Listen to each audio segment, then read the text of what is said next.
अवधूत चिंतन श्री गुरुदेव दत्त। दत्तात्रेयं प्रपद्ये शरणमनुदिनं बंधुं मुकुन्दं। नैर्गुण्ये सन्निविष्टं पथि परमपदं बोधयन्तं मुनीनां। भस्माभ्यङ्गं जटाभिः सुललितमुकुटं दिक्पटं दिव्यरूपं। सह्याद्रौ नित्यवासं प्रमुदितममलं सद्गुरुं चारुशीलं। काषायवाससमजं कमलाक्षमेकं मालाकमण्डलुधरं रमणीयलीलं। गोष्वान् क्रीडनपरं निगमान्तकेलिं। देवत्रयात्मकमहं सततं नतोऽस्मि। कामं कल्पद्रुमो ह्येष साधुवृन्दानुसेवितः। दत्तात्रेयो महायोगी कलौ श्रीपादवल्लभः। औदुम्बरातलवटी नरसिंहयोगी। कृष्णातटी परमशान्तिसुखासि भोगी। ध्यानस्थ होवुनि समस्त चरित्र पाहे। अनन्य जो शरण इच्छित देत आहे। सगळ्यांनी मिळून प्रार्थना करायची। सच्चिदानंद रूपाय विश्वोत्पत्त्यादि हेतवे। तापत्रय विनाशाय श्रीकृष्णाय वयं नुमः। जन्माद्यस्य यतोऽन्वयादितरतश्चार्थेष्वभिज्ञस्वराट्। तेने ब्रह्म हृदय आदि कवये मुह्यन्ति यत्सूरयः। तेजो वारिमृदां यथा विनिमयो यत्र त्रिसर्गो मृषा। धाम्ना स्वेन सदा निरस्तकुहकं सत्यं परं धीमहि। यं प्रव्रजन्तमनुपेतमपेतकृत्यं। द्वैपायनो विरहकातर आजुहाव। पुत्रेति तन्मयतया तरवोऽभिनेदुस्तं। सर्वभूतहृदयं मुनिमानतोऽस्मि। सगळ्यांनी भगवान श्री पुरुषोत्तमाची मिळून प्रार्थना करायची। गोवर्धनधरं वंदे गोपालं गोपरूपिणं। गोकुलोत्सवमीशानं गोविन्दं गोपिकाप्रियं। भक्तिर्भवति गोविन्दे पुत्रपौत्रविवर्धिनी। अकीर्तिक्षयमाप्नोति सत्कीर्तिर्वर्धते चिरम्। प्रसिद्ध श्लोक सगळ्यांना येतो तो। श्री कृष्ण गोविंद हरे मुरारे। हे नाथ नारायण वासुदेव। जिह्वे पिबस्वामृतमेतदेव। गोविंद दामोदर माधवेति। कृष्णाय वासुदेवाय हरये परमात्मने। प्रणतः क्लेशनाशाय गोविंदाय नमो नमः। गोपाल कृष्ण भगवान की जय। सगळ्यांनी मिळून 2 मिनिट भजन करूया।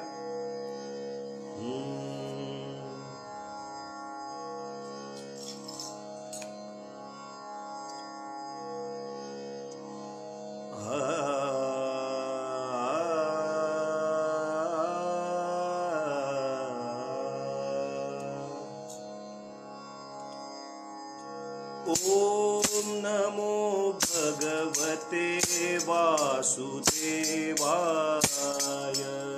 म्हणा ओम नमो भगवते वासुदेवाय ओम नमो भगवते वासुदेवाय ओम नमो भगवते वासुदेवाय म्हणा ओम नमो भगवते वासुदेवाय ओम नमो भगवते वासुदेवाय म्हणा ओम नमो भगवते वासुदेवाय ओम नमो भगवते वासुदेवाय ओम नमो भगवते वासुदेवाय गाइए ओम नमो भगवते वासुदेवाय म्हणा ओम नमो भगवते वासुदेवाय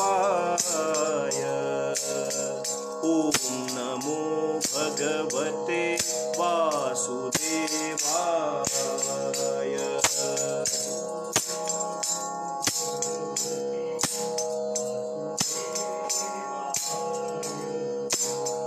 ओम नमो भगवते वासुदेवाय म्हणा ओम नमो भगवते ओम नमो भगवते वासुदेवाय ओम नमो भगवते वासुदेवाय ओम नमो भगवते वासुदेवाय ओम नमो भगवते वासुदेवाय ओम नमो भगवते वासुदेवाय ओम नमो भगवते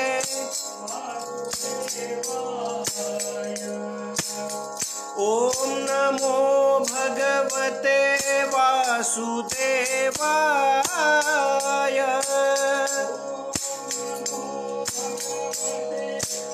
वासुदेवाय ओम नमो भगवते वासुदेवाय ओम नमो भगवते वासुदेवाय ओम नमो भगवते वासुदेवाय म्हणा ओम नमो भगवते वासुदेवाय गोपाल कृष्ण भगवान की जय। योऽन्तः प्रविश्य मम वाचमिमां प्रसुप्ताम् संजीवयत्यखिल शक्तिधर स्वधाम्ना अन्यांश्च हस्तचरण श्रवण त्वगादीन् प्राणान् नमो भगवते पुरुषाय तुभ्यम्। श्रीपाद श्री वल्लभ या फेसबुक पेजवरच्या आत्ता उपस्थित असलेल्या सगळ्या दत्तभक्तांना, गुरुभक्तांना, यूट्यूब वरती हा व्हिडिओ बघणाऱ्या सगळ्या दत्तभक्तांना, गुरुभक्तांना, भगवत भक्तांना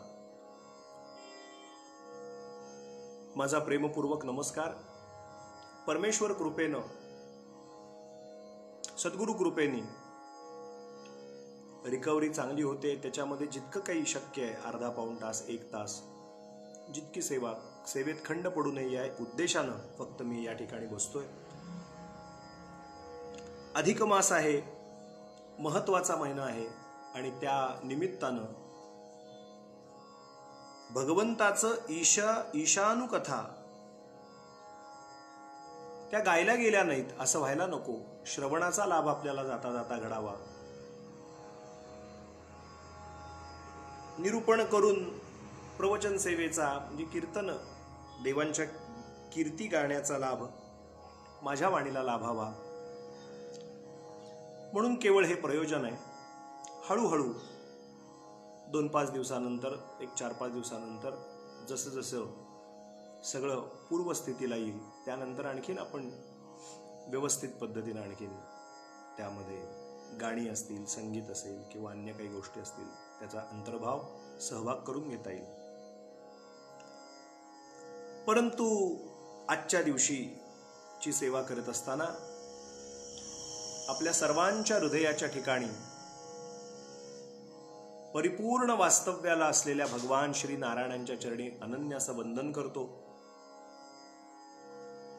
सद्गुरूंच्या चरणी वंदन करतो की ज्यांच्या कृपा प्रसादानं आपण यथामती यथाशक्ती आजच्या दिवशीचा निरूपणाचा भाग पाहणार आहोत. भगवान श्री पुरुषोत्तम ज्यांचं नाव या मासाला मिळालेलं आहे त्या पुरुषोत्तमांच्या चरणी अनन्य वंदन करूया सगळे मिळून. आणि आजच्या दिवशीच्या निरूपणात, सत्संगात, फेसबुक लाईव्ह मध्ये पहिल्या पूर्वार्धामध्ये आपण श्रीमद भागवताच्या अनुषंगाने विचार करत असताना काल एकेका स्कंदामध्ये एकेका स्कंदाचा थोडासा विचार करत करत करत आपण 10व्या स्कंदापर्यंत आपल्याला यायचं असं सांगितलं होतं. आणि ते वर्णन करताना सत्संगती हा संपूर्ण अध्यात्माचा, परमार्थाचा प्राण आहे असं मी काल आपल्या पुढे ठेवलं होतं. सत्समागम होणं, सत्संगती लाभणं हा अध्यात्मशास्त्राचा, अध्यात्माचा, परमार्थ मार्गाचा प्राण आहे, ऑक्सिजन आहे असं म्हणूया. जरा जरी कुठे आपण इकडे तिकडे भरकटलो तरी सुद्धा सत्संगती मात्र आपल्याला पुन्हा मूळ पदावरती आणून ठेवते, योग्य मार्गावरती पुन्हा आणून ठेवते. आणि सत्संगतीत आल्यानंतर सद्विचारांची वृद्धी होते आणि सद्विचारांची वृद्धी झाल्यानंतर पुन्हा पुन्हा सत्संगती करायची इच्छा होते. त्यामुळे सत्संगती आणि सत्सद्विवेक बुद्धी हे एकमेकांना परस्पर पूरक आहे असा कालच्या निरूपणाचा एकंदरीत बोलण्याचा एक धागा होता, सूत्र होतं. त्याच्यानंतर मी आपल्याला श्रीमद भागवत ग्रंथात अवलोकन करताना एकेका स्कंदाप्रमाणे थोडं थोडं पाहताना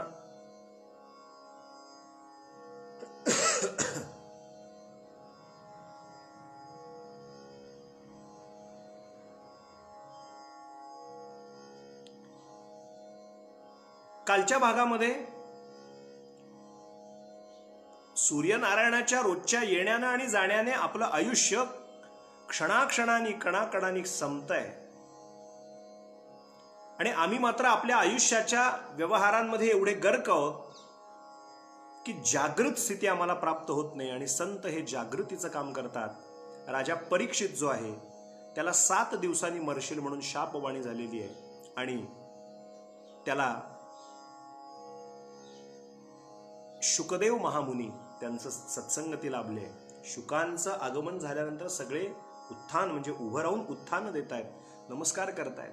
असा विषय आपण कालच्या चरित्राख्यानात पाहिला. शुक महामुनींनी वंदन केल्याच्या नंतर, शुक महामुनींना वंदन केल्यानंतर उपस्थित सगळ्या साधू संतांना, सगळ्यांना गंगा किनारी शुकदेव महामुनींनी बसवलंय. आणि राजा परीक्षित, त्या परीक्षिताला शुकदेवानी पहिला प्रश्न फक्त विचारलाय, मृत्योर बिभेषितन राजन, राजा तू एवढा कावरा बावरा का, काय झालंय असं? तेव्हा राजा उत्तर देतो, तो म्हणतो, महाराज मी 7 दिवसामध्ये मरणार आहे, माझा मृत्यू 7 दिवसामध्ये आहे, मला तक्षक येऊन 7 दिवसामध्ये मारणार आहे आणि मी मरणार आहे. बरं म्हणाले, मग 7 दिवसांनी मरणार आहेस ना? कालच्या भागात आपण पाहिलं की तू किती भाग्यवान आहेस. या मृत्यू लोकात आलेल्या लोकांना आपण केव्हा मरणार हे माहीत नाही. ते जन्माला आलेत त्यामुळे त्यांना कल्पना आहे, पण ते मरणार कधी याच्याविषयी त्यांना काहीही कल्पना नाही. पण तू किती भाग्यवान आहेस की तुला 7 दिवसांनी मरायचंय, म्हणजे 7 दिवसाचा अवधी तुझ्या हातात आहे हे तरी तुला कळलं. मग जर 7 दिवसाचा अवधी आहे हे जर तुला कळलं, तर ते 7 दिवस कशा पद्धतीनं आता उपयोगात आणायचे, खऱ्या अर्थानं योग्य अशा पद्धतीनं मार्गक्रमणा कशी करायची, तर श्रवण नावाची भक्ती तू कर, कीर्तन नावाची भक्ती मी करतो, आणि आपण सगळे मिळून या ठिकाणी उर्वरित सगळेजण सुद्धा श्रवण करतील. पण तळमळ खरी कोणाला आहे? तुला आहे. 7 दिवसात तुला मोकळं व्हायचं आहे, तुला काहीतरी मार्ग काढायचा आहे. आणि त्या ठिकाणी काल मी बोलताना म्हणालो होतो, ओझरत जाता जाता आपल्याला आठवत असेल, शुक महामुनी म्हणतात, मृत्योर बिभेषितन राजन मृत्युर्भीतन न मुंचते. तू मृत्यूला घाबरलास म्हणून मृत्यू तुला सोडेल, दया करेल, जाऊ दे आज नको आणि 5 वर्षांनी याला पकडू, असं होणार नाही. काळ न म्हणे हाटाहाट, काळ न म्हणे देश विदेश वट, काळ न म्हणे अवशी पहाट. समर्थ रामदास स्वामींनी दासबोधामध्ये मृत्यू नावाचा एक स्वतंत्र समास, सज्जन हो, स्वतंत्र समास लिहिलेला आहे. एकदा केव्हा तरी मुळात न वाचा, अप्रतिम असा समास आहे. मृत्यू म्हणजे काय, काळ म्हणजे काय, काळ कोणाला सोडत नाही. सगळं वर्णन समर्थांच्या सारख्या सत्पुरुषांनी एका समासामध्ये सगळं वर्णन मृत्यू निरूपण करून ठेवलेलं आहे. समर्थ म्हणतात, मरणाचे स्मरण असावे. आपण अमरत्वाचा झेंडा घेऊन आलेलोच नाहीये मुळी, आपण केव्हा ना केव्हा तरी मरणार आहोत हे आपल्याला माहीत असायला पाहिजे. आणि राजा, तू मृत्यूला घाबरलास म्हणून तो मृत्यू सोडणार आहे का तुला? त्यापेक्षा वाघ म्हणलं तर खाणार, वाघोबा दादा म्हणलं तर खाणार, वाघ्या म्हण आणि समोर सामोरं जा. सज्जन हो, वेदांत बोलायला फार सोपं असतो, वेदांत सांगणंही तितकं सोपं असतं, श्रवण करणं तर त्याहून सोपं असतं. अशा माध्यमातून बोलत असताना, सोशल मीडियातून असेल किंवा अन्य काही असेल, तर वैयक्तिक गोष्टी काही सांगू नयेत किंवा वैयक्तिक काही माहिती सांगत बसू नये, असा एक अनौपचारिकपणे औपचारिकपणे दंडक आहे. शक्यतो सांगू नये. परंतु घटनाच अशा विलक्षण घडतात की त्या माणसाला कुठे ना कुठेतरी हलवून ठेवतात.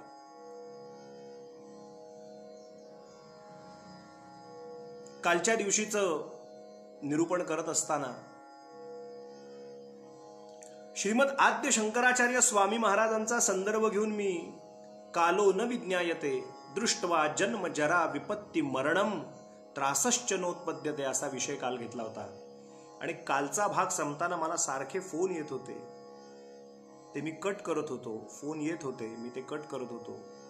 माझ्या भावंडांचे फोन येत होते. आणि जसं फेसबुक लाईव्ह संपलं तसं मी फोन केला आणि तेव्हा लक्षात आलं की 63 दिवसामध्ये, लॉकडाऊन पिरियडमध्ये माझे सगळे 63च्या 63 फेसबुक लाईव्ह ज्यांना अत्यंत प्रेमाने पाहिले, तो माझा मामे भाऊ, सख्खा मामे भाऊ, रक्तदान केलं आणि तो पनवेलमध्ये त्याला हार्ट अटॅक आला ॲट द एज ऑफ 43, फक्त 43 वय. काल मी जो विषय इथे सांगत होतो ते फेसबुक लाईव्ह संपल्या त्याच्या निधनाची दुःखद वार्ता माझ्या दुसऱ्या मावस भावंडांकडनं मला कळली. इतकं आपल्याला मृत्यू हा आपल्या अवतीभोवती आहे.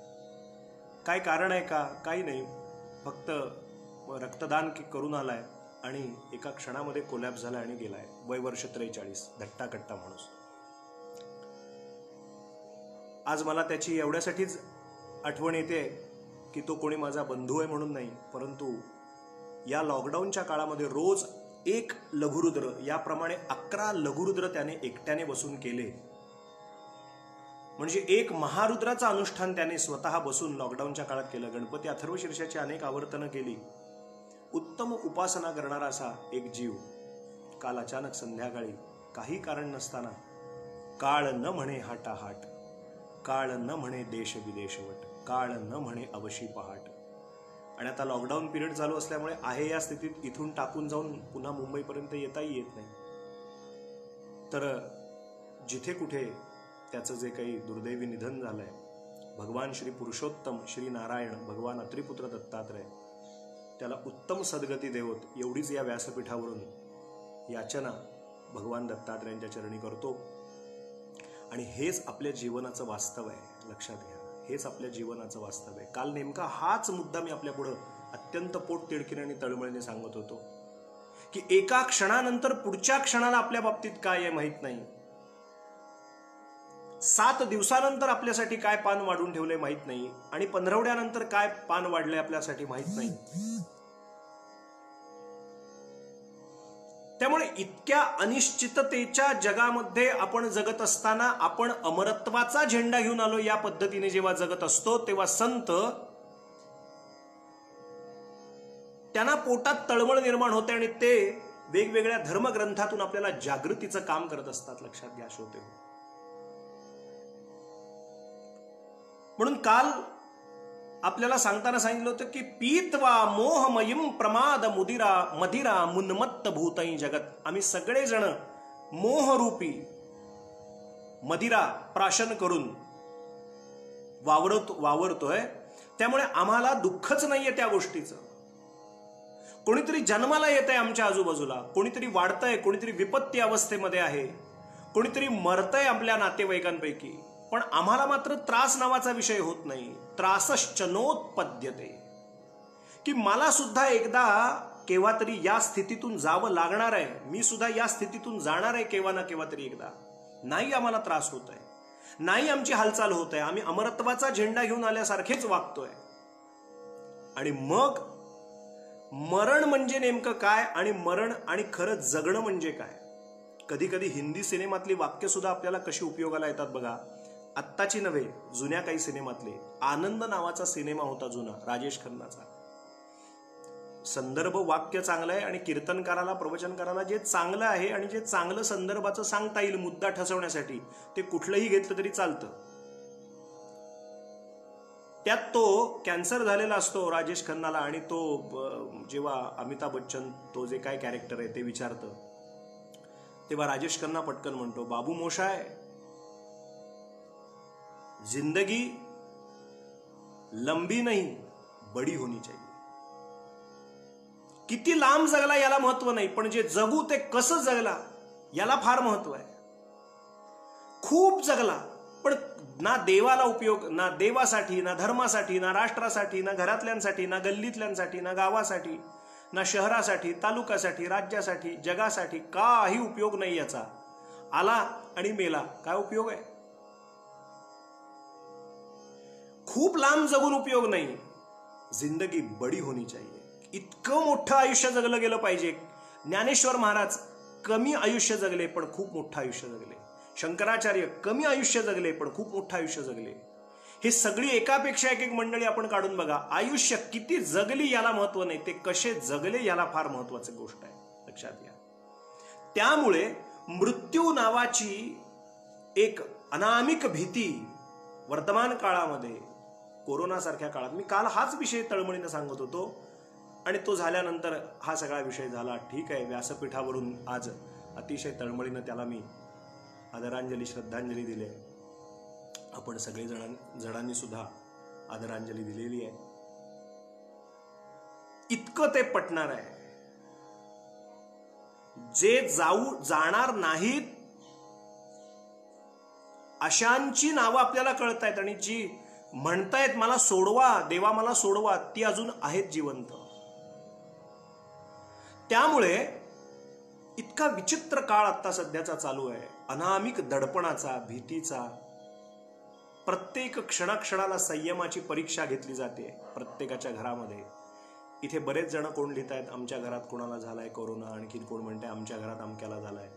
मी तर ते बारीक अक्षरात आहे, माझ्यापासून खूप लांब आहे कॅमेरा, त्यामुळे मला वाचताही येत नाहीये आणि मी वाचणार पण नाहीये तिकडे. परंतु जे आहेत ते लवकर बरे होवोत इतकंच आपण मागू शकतो. आपण आपल्यातला जी एक सकारात्मकता आहे ती ठेवायची आहे. हे ग्रंथ का वाचायचे? आज आणखीन एखादं पांघरून घेऊन येऊन झोपू शकलो असतो, परंतु का एक अर्धा पाऊण तास करायचंय? मला काहीतरी फेसबुक लाईव्ह करायचंय म्हणून नसून हा अधिक महिना पुन्हा 3 वर्षांनंतर येणार आहे. पुन्हा 3 वर्षांनी येईल. आजच्या दिवशी काही ना काहीतरी चिंतन, काही ना काहीतरी सेवा श्री नारायणांच्या पुढे झाली पाहिजे. थोडंफार का होईना विवेचन झालं पाहिजे. काहीतरी वाङ्मयीन सेवा, त्यांच्याविषयी काहीतरी बोललं पाहिजे. आजचा दिवस कुठे ना कुठेतरी अर्धा पाऊण तास सार्थकी लागला पाहिजे. म्हणून हा सगळा उपद्व्याप लक्षात घ्यायचा होतो. मृत्योर बिभेषितन राजन मृत्यूर भीतन न मुंचते. तू मृत्यूला घाबरतोयस, तू खूप भ्यालायस, तू खूप घाबरलायस, म्हणून मृत्यू तुला सोडणार नाही. तू 7 दिवसांनी मरणार आहेस ना, मग तू मरणारच आहेस. निश्चित खात्रीनं मरणार आहेस. फक्त आता तू कसा मरणार आहेस त्याच्यावरती फार महत्वाचं आहे. मरण्याचा जो दर्जा आहे तो कसा आहे, म्हणजे आता जे मरेल ते फक्त शरीर मरेल, पण तुझ्या आतलं जे चैतन्य आहे ते जर आत विलीन करून देण्याचं जर सामर्थ्य केलं, तर ते जे तुझ्या आतलं जे चैतन्य आहे ते मुख्य चैतन्यात, महाचैतन्यात विलीन केलं, तर तुझी ही जी आतली जी ज्योत आहे ती महाज्योतीत विलीन केली, तर तो म्हणाला महाराज ही तर फार मोठी गंमत घडेल. म्हणजे बाहेरून येऊन फक्त शरीराला धक्का लागेल. श्रोते हो, आज मी तुम्हाला खूप महत्वाची गोष्ट, मला भागवताची 10 लक्षणं पण तुम्हाला सांगायची आहेत काल शब्द दिल्याप्रमाणे. मला कल्पना आहे, मी आपल्याला काल सांगितलं होतं की उद्या आपण श्रीमद भागवताची 10 लक्षणं, सर्ग, विसर्ग, आश्रय, ईशानुकथा, उती, हे मन्वंतर, यावरती नक्की चर्चा करू असं काल मी आपल्याला बोललो होतो. त्या विषयाकडे आपण नक्की वळूया. मध्यंतरी मला कोणीतरी असाच एकदा प्रश्न विचारला होता,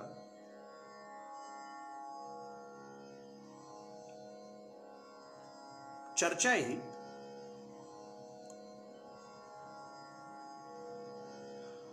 7 दिवस अखंड कथा परीक्षित राजा ऐकतोय, शुकदेव सांगतायत.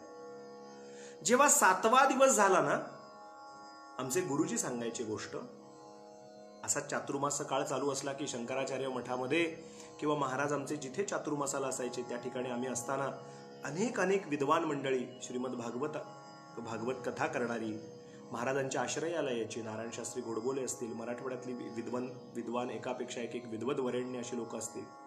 मग महाराजांची आणि त्यांची चर्चा चालायची. त्या चर्चेमध्ये काही ना काहीतरी ऐकायला मिळायचं.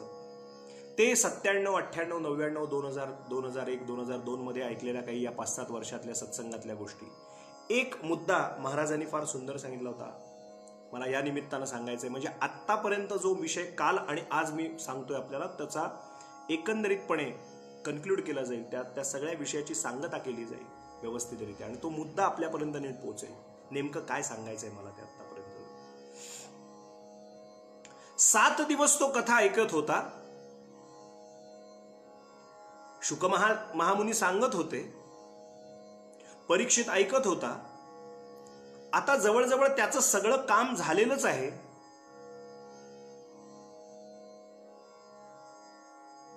तो हळूहळू चैतन्यामध्ये विलीन होत चाललेलाच आहे. मग अशा प्रसंगाला ज्या तक्षकाने येऊन त्याला मारायचं होतं, ठरलेलं होतं, दंश करायचं ठरलेलं होतं, बघा श्री महाभारताच्या अनुषंगाने व्यासांनी मांडलेली महाभारतातली कथा, परीक्षिताला येऊन तो तक्षक कसा चावला ती एक वेगळी गोष्ट आहे, त्यात आत्ता मी शिरत नाही. भागवताच्या अनुषंगाने तो तक्षक कसा येऊन त्यानं मारलं ती एक वेगळी गोष्ट आहे. गोष्टीतला संदर्भ थोडासा वेगळा आहे. मुद्दा तोच आहे की तक्षक आला आणि त्यांनी दंश केला आणि राजा मेला.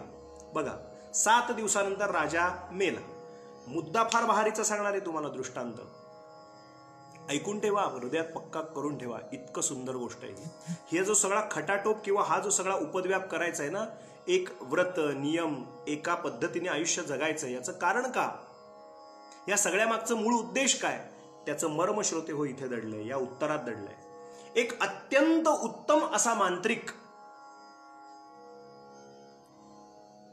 तो मांत्रिक हस्तिनापुराच्या दिशेने म्हणजे इकडे परीक्षिताच्या दिशेने यायला निघाला.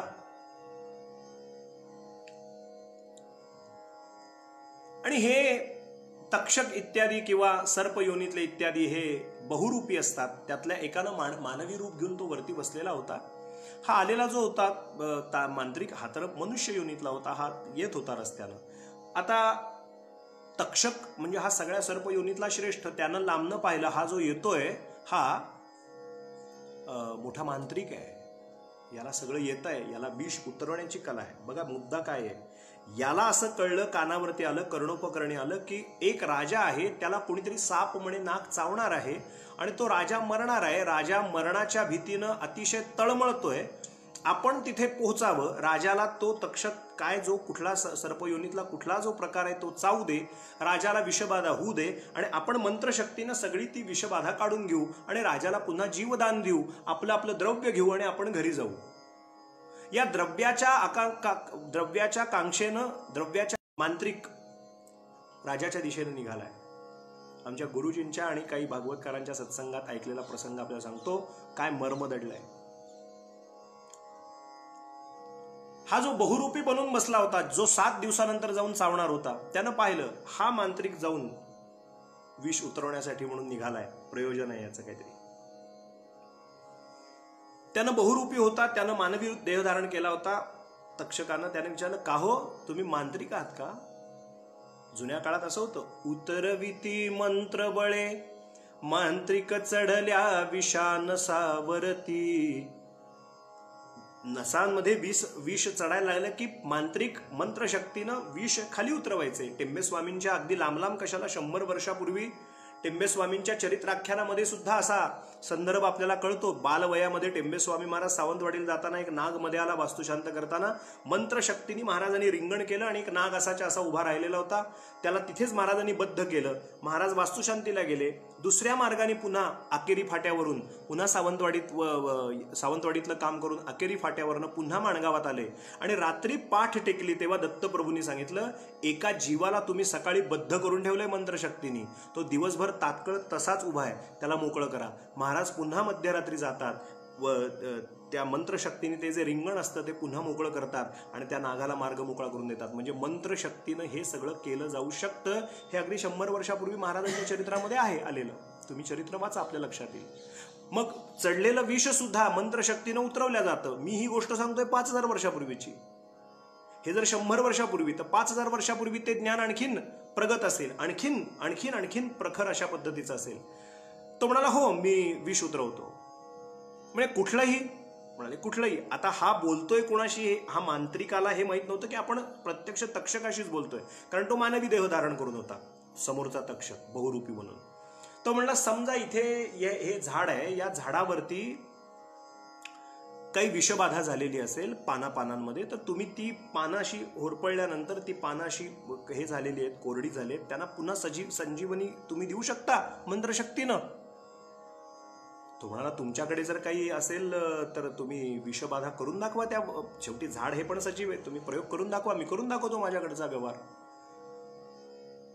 या तक्षक बहुरूपी बनून आलेल्या तक्षकाने त्या झाडाला स्पर्श केला आणि पान असं श्रोते हो कोरडी झाली. जहरीलं विष होतं, फक्त मानवी देह धारण करून स्पर्श केला होता. या मांत्रिकाच्या लक्षात आलं, हा मानवी देह धारण करून कोणीतरी विषारी साप किंवा नागच असावा. त्याने पटकन विचारलं, तुम्ही कोणी नागदेवता आहात का? त्याने सांगितलं, होय तुम्ही बरोबर ओळखलं, जो त्या राजाला मारायला जाणार आहे ना तोच मी, तक्षक, सगळ्यांच्यातला अग्रणी मी. म्हणाले, तू माझी ओळख बरोबर ओळखलीस.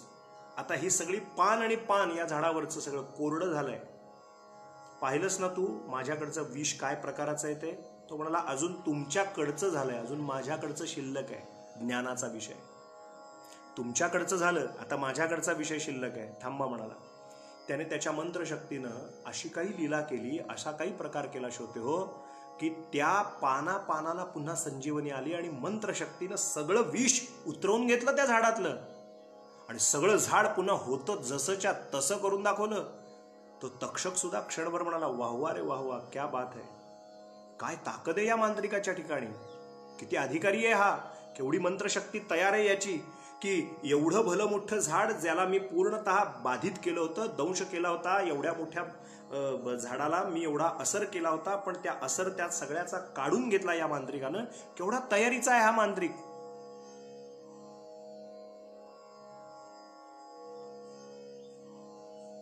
2 क्षण दोघांनी एकमेकांना वा वा वा वा असं झालं. मग मूळ स्वरूपामध्ये मला दर्शन द्या म्हणून त्या मांत्रिकानं सांगितलं. तक्षक मूळ स्वरूपामध्ये आला. त्यानं या मांत्रिकाला मूळ स्वरूपात भेट दिली, दर्शन दिलं. दोघांची गाठभेट झाली आणि दोघांची चर्चा सुरू झाली. इथे आता मुद्दा फार महत्वाचा आहे, श्रोतेहो लक्षात घ्या. फार महत्वाचा मुद्दा आहे. आमचे गुरुजी सांगायचे,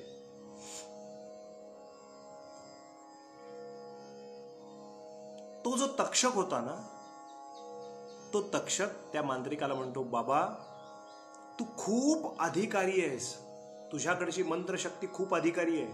माझ्यासारख्यानं आत्ता झाडावरती प्रयोग केला, एक नमुना शीतावर्ण भाताची परीक्षा. माझ्या लक्षात आलं ते की तू एवढ्या बहरलेल्या झाडाला मी कोमेजून टाकलं होतं, त्या झाडाला पुन्हा नवसंजीवनी देण्याचं काम तुझ्या मंत्रशक्तीनं केलंस, तर तू राजाला नक्कीच उठवशील. तुम्हाला उठवशील म्हणजे काय, तू तुझं काम कर, मी माझं काम करतो. जाऊन राजाला, मेलेल्या राजाला उठवतो, बघतो काय ते कसं कोण काय करतंय ते. तो हसतो तक्षक. तो म्हणतो, खरं सांगू, तुझ्या ज्ञानानुसार मी तुला या सर्प किंवा नाग योनीतल्या लोकांना भूक्षेत्रातल्या धनाचे ते अधिकर्ते असतात, त्यांना त्याचा काय म्हणूया, त्यांना त्याची मालकी दिलेली असते. लक्षात घ्या. ते म्हणतात, मी तुला तू हे सगळं जाऊन का करणार आहेस, तिथे जाऊन तू काय मिळवणार आहेस. तो म्हणतो, राजाला मी उठवलं की मला द्रव्य मिळेल. एवढंच ना, मग ते द्रव्य तो राजा देईल त्याच्या चौपट द्रव्य मी तुला देतो. चौपट. नीट आहे का, फार मजेदार गोष्ट आहे. तू तिथे जाऊन तुला तो राजा द्रव्य देणार, बरोबर. तो राजा जितकं द्रव्य देणार त्याच्यात तो जे देईल त्याच्यात चौपट द्रव्य मी तुला देतो. पण माझं ऐक बाबा, तू खूप मोठा आहेस, तुझा अधिकार मी मान्य केलेला आहे, पण तू तिथे जाऊ नकोस. मी सुद्धा जे जाणार आहे ते फक्त एक ड्युटी, एक माझी जबाबदारी. मला आता ती डेस्टिनी म्हणजे त्या नियतीनं आता ते सूत्रच दिलंय की जायचंय आणि तक्षकाकडनं दंश होईल.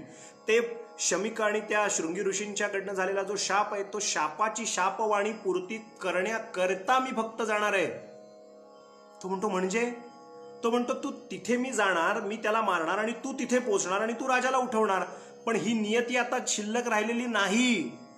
मी काय सांगतोय म्हणाला, नीट ऐकून घे. तू इथून परत जा, तुझा अधिकार मान्य केला. तुला काय काय पाहिजे, काय पाहिजे होतं तुला? द्रव्य ना, द्रव्याच्या लालसेनं चाललायस ना. आम्हाला भूगर्भातल्या द्रव्याचा सगळा ज्ञानाचा कुठं काय आहे ते माहिती आहे. आम्ही तुला वाटेल तेवढी द्रव्य देतो, वाटेल तेवढे हिरे मोती माणकं सगळं देतो. तू इथून जा, चालता हो, तू इथून निघून जा, परत जा. तो म्हणतो, पण का? मला त्याला मेल्यानंतर उठवायचं आहे. तो म्हणतो, त्याचा उपयोग होणार नाही. दोघांच्यात शाब्दिक झगडा सुरू होतो आणि तेव्हा तो अत्यंत महत्वाची गोष्ट तक्षक सांगतो.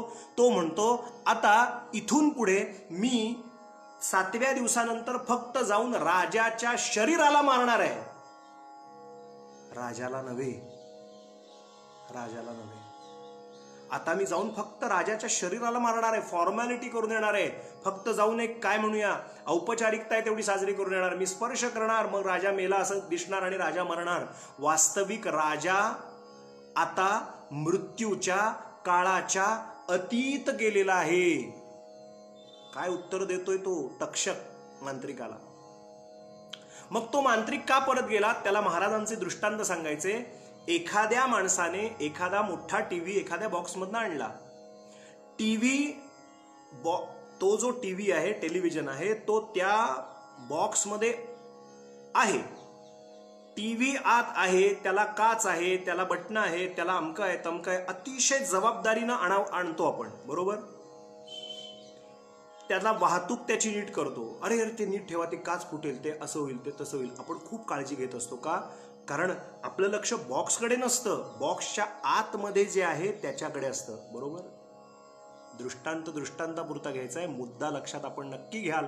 अतिशय गंभीर आणि अतिशय महत्वाचा विषय मी आपल्याला सांगतोय आजच्या दिवशी. फार मजेदार गोष्ट आहे, फार मजेदार गोष्ट. आपण आतल्या वस्तूवर कॉन्सन्ट्रेट करत असतो, आपण आतल्या महत्वाच्या गोष्टीवरती आपलं लक्ष केंद्रित करतो. अरे त्याला काही होता कामा नये, आतमधली वस्तू फुटता कामा नये, ती जरा नीट पहा, ते जरा नीट पहा. आणि जेव्हा केव्हा आपण घरात येतो, आपल्या घरातल्या देवांपुढे तो बॉक्स ठेवतो, तो बॉक्स ओपन करतो, त्यातली आतली महत्वाची वस्तू काढतो, ती वस्तू आहे त्या जागेवर स्थानापन्न करतो आणि मग मात्र आपण जसं गेले 2 तास त्या बॉक्सला हाताळताना वावरत होतो, सांभाळत होतो, ज्या पद्धतीनं त्या बॉक्सची काळजी घेत होतो, त्या खोक्याची काळजी घेत होतो, तशी काळजी आता आपण घेतो का वस्तू योग्य ठिकाणी स्थापन झाल्यानंतर? त्याच बॉक्सला घरातला कोणीतरी पोरगा येतो आणि जोरात लाथ मारतो, तो बॉक्स एका ठिकाणाहून दुसऱ्या ठिकाणी जातो.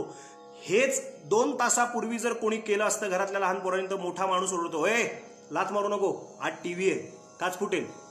पण तेच टीव्ही योग्य ठिकाणी ठेवल्यानं, दृष्टांतापुरता घ्या, त्याच्या आतलं जे ते योग्य ठिकाणी गेल्यानंतर आता लाथ मारली काय, त्याचा चेंदामेंदा केला काय, त्या संपूर्ण त्या बॉक्सची त्या घडी घातली काय, त्याला फेकून खोक्याला दिलं काय, आता काही फरक पडत नाही. जसं तसं होणार आहे. तू जाऊन आता उठवून काहीही उपयोग नाही. भगवान श्री महर्षी वेदव्यासांचे सुपुत्र शुक महामुनी, त्या शुकदेवांनी दिव्य दिव्य दिव्य अशा भगवान श्रीकृष्णांच्या दिव्य अशा लीला सांगून, इतकंच नव्हे, पहिल्या स्कंदापासून शेवटच्या स्कंदापर्यंत 12व्या स्कंदापर्यंत भागवत धर्माचा पूर्ण अभ्यास त्या राजाला 7 दिवसामध्ये करवून दिलेला आहे. भगवान श्रीकृष्णांच्या पुरुषोत्तमांच्या दिव्य दिव्य दिव्य अशा लीला गंगा किनारी सांगून तो राजा आता फक्त शरीरानं मरायचा शिल्लक राहिलाय. बॉक्स फक्त खाली आहे. आतलं तत्व श्रीकृष्ण तत्वामध्ये केव्हाच विलीन झालेलं आहे. मुद्दा आपल्या लक्षात आला असेल. दृष्टांत मगाचा जो सांगितला तो आपल्या मुद्दा लक्षात आला असेल. आतली वस्तू होती म्हणून बॉक्सला किंमत होती. आतली वस्तू योग्य ठिकाणी शिफ्ट झाल्यानंतर, योग्य ठिकाणी गेल्यानंतर तू उठवणार कुणाला? शरीराला. वासांसी जीर्णानी यथा विहाय असलेलं शरीर तू उठवून काही उपयोग होणार नाही. मांत्रिका, तुझा मंत्रविद्येचा अभ्यास मी पाहिला. मी केवळ फॉर्मॅलिटी करायला जाणार आहे, मी केवळ व्यवहार सांभाळायला जाणार आहे, कारण नियतीने तसं लिहिलंय की जाऊन दंश करून ये, म्हणून मी जाणार आहे. मला पण जाण्यात सोच नाहीये खरं तर, पण ते नियतीने आखून दिले म्हणून फक्त शास्त्र करायला जाणार आहे. काय सुंदर भाव आहे पहा. आणि मग तो मांत्रिक दक्षिणा तक्षकाकडनं घेऊन निघून जातो. असा एकंदरीत विषय आहे. मग असं त्या राजानं काय ऐकलं असेल हो 7 दिवसात, की तो शरीरानं केवळ शिल्लक राहिला होता, पण आतलं जे ज्योत आहे त्याची ती ज्योत महाज्योतीत विलीन झाली होती. चैतन्य महाचैतन्यात विलीन झालं होतं. आकाश महद आकाशात विलीन झालं होतं. असं काय ऐकलं त्याने? आम्ही सुद्धा भागवत कथा करतो, आम्ही सुद्धा भागवत कथा ऐकतो, पण त्या राजासारखी तळमळ, त्या राजासारखी आच, त्या राजासारखी तीव्रता आमच्या ठिकाणी आहे काय? आणि ती जर तीव्रता नसेल, तो जर भाव आमच्या ठिकाणी नसेल, तर उरलं फक्त गवत. म्हणून अत्यंतिक भावनेनं, अत्यंतिक श्रद्धेनं, अत्यंतिक दृढनिष्ठेनं जे श्रवण केलं जातं ते श्रवण अंगीकार केलं जातं आणि ते श्रवण पुढे कृतीत उतरतं. म्हणून श्रीमद भागवत आदी किंवा या दशोपनिषदादी किंवा वेदांतादी विषयांचं श्रवण तुम्ही मी आपण सगळ्यांनी तसं करायचं आहे. केवळ ऐकलं, इकडनं ऐकलं आणि तिकडनं सोडून दिलं, असं कुठेतरी ऐकलं होतं, असं नको. इतकी तळमळ ठेवून ऐकूया, शरीराचे कान करून ऐकूया की ह्या लीला ऐकून भगवान सृष्टी तत्वाला सांभाळणारा परमेश्वर माझं रक्षण करणार आहे. या सृष्टी तत्वाचं पालन पोषण करणारा परमेश्वर, जगन्नियता, निश्चितपणानं सगळ्या जगाचं कल्याण करेल, रक्षण करेल, माझंही भलं करेल, अशी दृढतर भावना ठेवून आपण श्रवण करूया, कीर्तन करूया आणि ही अधिक मासाची सेवा श्री पुरुषोत्तमाच्या चरणी अर्पण करूया. आता आपल्याला मुद्दा लक्षात आला असेल की भक्तीचा उदय व्हावा, रसोवै सहा, रस स्वरूप परमात्मा गोपाल कृष्ण आहे आणि त्याच्याशिवाय अजिबात मिळत नाही.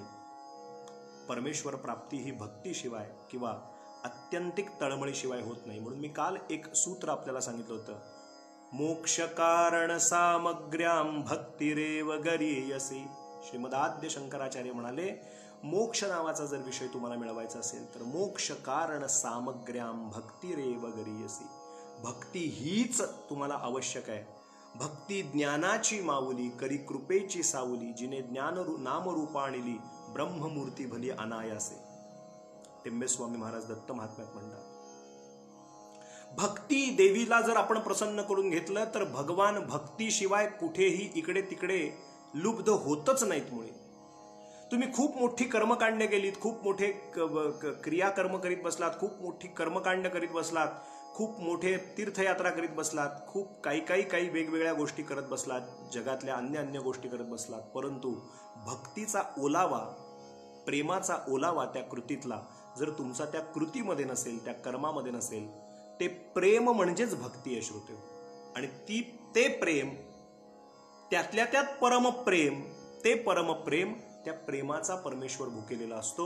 आणि मग ते प्रेम जिथे मिळतं तिथे तो वाटेल ते करायला तयार होतो. इथे मला एक श्लोक सांगावासा वाटतो. व्याधस्या चरणम ध्रुवस्य च वयो विद्या गजेंद्रस्य का. कीर्तनी धाटणीतला श्लोक आहे. कायातिर्विदुरस्य यादवपते रुग्रस्य किं पौरुषम कुब्जायाः कमनीय रूपमधिकं किं तत्सुधाम्नो धनम भक्त्या तुष्यति केवलैर्न तु गुणैर् भक्ति प्रिय श्रीपति गोपाल कृष्ण भगवान की जय. सगळं विस्तार करत नाही पण सांगतो. व्याधस्या चरणम ध्रुवस्य च वयो. कोणी कोणी काय काय केलं. व्याधावरती भगवंतानी कृपा केली. ध्रुव लहान होता त्याच्यावर कृपा केली. ध्रुवस्य च वयो, काय त्याचं वय होतं कृपा करण्याचं. विद्या गजेंद्रस्य का. गजेंद्राकडे खूप मोठी बुद्धी होती म्हणून MA PhD MPhil काय व्यवहारातल्या पदव्या होत्या म्हणून तो खूपच डबल ग्रॅज्युएट आहे, तो खूपच विद्वान आहे म्हणून त्याच्यावर जाऊन कृपा केली का श्रीहरी परमात्म्यानं, नारायणाने. ध्रुव अतिशय वयानं मोठा होता म्हणून त्याच्यावर कृपा केली. ध्रुवस्यच्या वयोर, किती वयानं लहान होता, 5 वर्षाचा होता. म्हणजे इतर जातीतला आहे म्हणून देव कृपा करत नाही, तो अमक्या वर्णातला आहे म्हणजे देव कृपा करतो असं नाही. व्याधावरती पण कृपा केली, वयावरती त्याच्यावरही आवश्यकता नाही कृपा. तो खूप बुद्धिमान आहे असा काही विषय होता का, नाही. तर गजेंद्र का यातिर्विदुरस्य यादव पते रुग्रस्य किं पौरुषम. दासीपुत्र असे विदुर, त्यांच्या घरामध्ये जाऊन भगवान जेवले. चलो विदुर घर जाई उधोजे, चलो विदुर घर जाई दुर्योधन का मेवा त्यागो. दुर्योधन का. कृष्ण शिष्टाईसाठी गेले तेव्हा दुर्योधनानं पंचपक्वान्नाची व्यंजन केली होती पण भगवान म्हणाले चलो विदुर घर जाई उधोजे, चलो विदुर घर जाई. आपण विदुराच्या घरी जाऊ. त्याच्या घरात केवळ कण्या मिळणार होत्या पण भगवान भक्तिप्रियो श्रीपती, त्यांना भक्ती फार आवडते, प्रेम फार आवडतं आणि म्हणून भगवान तिथे गेले. कितीतरी उदाहरण आहेत. कुब्जा, खूप तुम्ही दिसायला सुंदर आहात म्हणून भगवंताचं तुमच्यावर कृपादृष्टी असते का, नाही. कुब्जेचं उदाहरण घ्या. 8 ठिकाणी वाकलेली होती ती कुब्जा. कुब्जाया कमनीय रूपमधिकम किम तत्सुधाम्नो धनम. तुमच्याकडे खूप पैसा आहे म्हणून भगवंत तुमच्यावर कृपा करतो का, नाही. इन शॉर्ट, थोडक्यात बोलायचं झालं तर तुम्ही खूप पैसेवाले आहात म्हणून तुमच्यावर देव परमेश्वर शक्ती कृपा करत नाही. तुम्ही खूप श्रीमंत आहात म्हणून तुमच्यावर परमेश्वर शक्ती कृपा करत नाही. तुम्ही खूप सुरूपवान आहात, दिसायला देखणे आहात म्हणून भगवंत तुमच्यावरती तुमच्या रंगारूपाला भुलून तुमच्यावर कृपा करीत नाही. तुम्ही खूप विद्वान आहात, ज्ञानी आहात, पंडित आहात म्हणून भगवंत तुमच्यावर कृपा करीत नाही. तुम्ही लहान आहात की मोठे आहात हे बघूनही परमेश्वर शक्ती कृपा करीत नाही. अहो म्हणले मग प्रश्न शिल्लक राहतो की परमेश्वर कृपा करतो कोणावर आणि का. त्याचं उत्तर त्या श्लोकात लिहून ठेवलं. भक्त्या तुष्यति केवलैर नतु गुणैर भक्तिप्रिय श्रीपती. तो श्रीपती जो आहे, महालक्ष्मीचा पती श्री नारायण आहे, तो पुरुषोत्तम जो आहे तो भक्तिप्रिय आहे. भक्त्या तुष्यति केवलम, तो केवळ भक्ती केल्यानंतर तुष्यति म्हणजे संतुष्ट होतो आणि ती संतुष्टता त्याला मिळते. श्रीमद भागवताचं वर्णन करता करता अध्याय 10वा स्कंद 2 आणि त्याच्यामध्ये श्रीमद भागवताच्या 10व्या स्कंदाकडे येण्यापूर्वी आपण 2ऱ्या स्कंदातल्या 10व्या अध्यायावरती निरूपण करताना श्रीमद भागवतकारांनी 10 गोष्टी अशा सांगितल्या, 10 लक्षणं श्रीमद भागवताची सांगितली. त्याच्याविषयी थोडंसं निरूपण करून आज इथे वाणीला विराम देणार. मग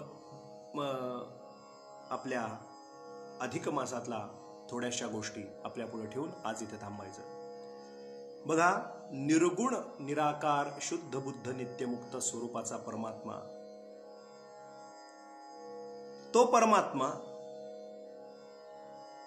त्याच्या लीला, त्याचं अस्तित्व, त्याचे निरनिराळे अवतार या विषयीचं विवरण करत असताना 10 पद्धतीनं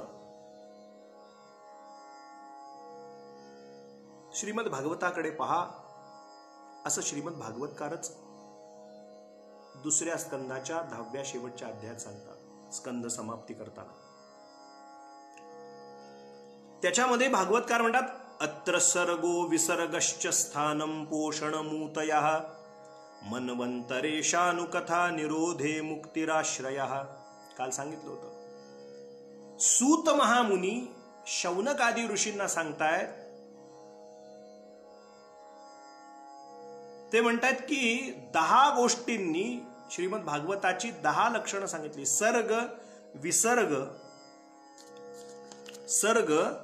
विसर्ग स्थान पोषण उती मन्वंतर ईशानुकथा निरोध, त्याच्यानंतर मुक्ती आणि सर्वात शेवटचं 10वं आश्रय. आता सत्व रज तम यांच्यात विषमता निर्माण झाली किंवा यांचं रूपांतर जेव्हा घडतं सत्वरजतमाचं,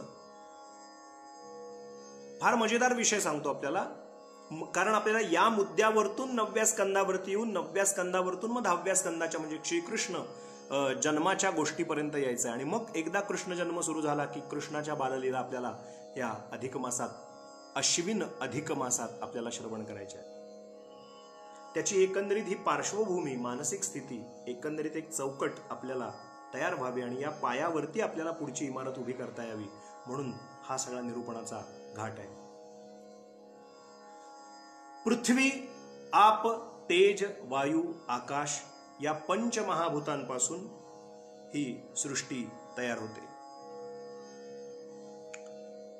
आता या पृथ्वी, थोडा वेदांती विषय आहे, थोडा कंटाळवाणा वाटेल, पण आपण नक्की ऐका, कारण हे नाही ऐकायचं तर दुसरं काय ऐकायचं? भाकड गोष्टी ऐकायच्या, गप्पा ऐकायच्या फक्त, हेच तर श्रवण झालं पाहिजे. पृथ्वी, आप, तेज, वायू, आकाश या पंचमहाभूत बनली. त्या पंचमहाभूतांपासून 5 विषय बनले, शब्द, स्पर्श, रूप, रस आणि गंध. जसं आकाश हे एक महाभूत आहे, पृथ्वी, आप, तेज, वायू, आकाश यातलं जे आकाश नावाचं महातत्व आहे, त्या आकाश तत्वातून शब्दाची निर्मिती झाली. कित्येक गोष्टी सांगता येतील. या पंचमहाभूतांपासून 5 विषय तयार झाले. पंचमहाभूतांपासून 5 विषय तयार झाले. ही जी 5 महाभूत झाली, ही 5 महाभूत पंचविषय, पंचतन्मात्रा, पंचज्ञानेंद्रिय, पंचकर्मेंद्रिय, अहंकार आणि महत्तत्व स्वरूप विराट पुरुषाची निर्मिती झाली. काय काय गोष्टी इन्क्लुडिंग, काय काय गोष्टी एकत्र आल्या. पुन्हा एकदा सांगतो, सर्ग म्हणजे काय या विषयाची व्याख्या मी आपल्याला सांगतोय. भागवताची जी 10 लक्षणं सांगितली श्रीमद भागवतकारांनी, अध्याय 10वा स्कंद 2 शेवटाला,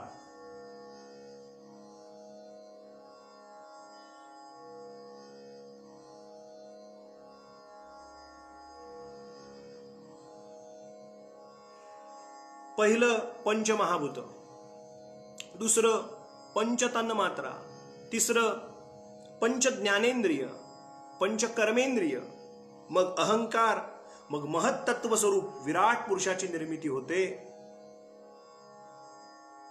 आणि हे सगळं एकत्र येतं, त्याला सर्ग असं म्हणतात.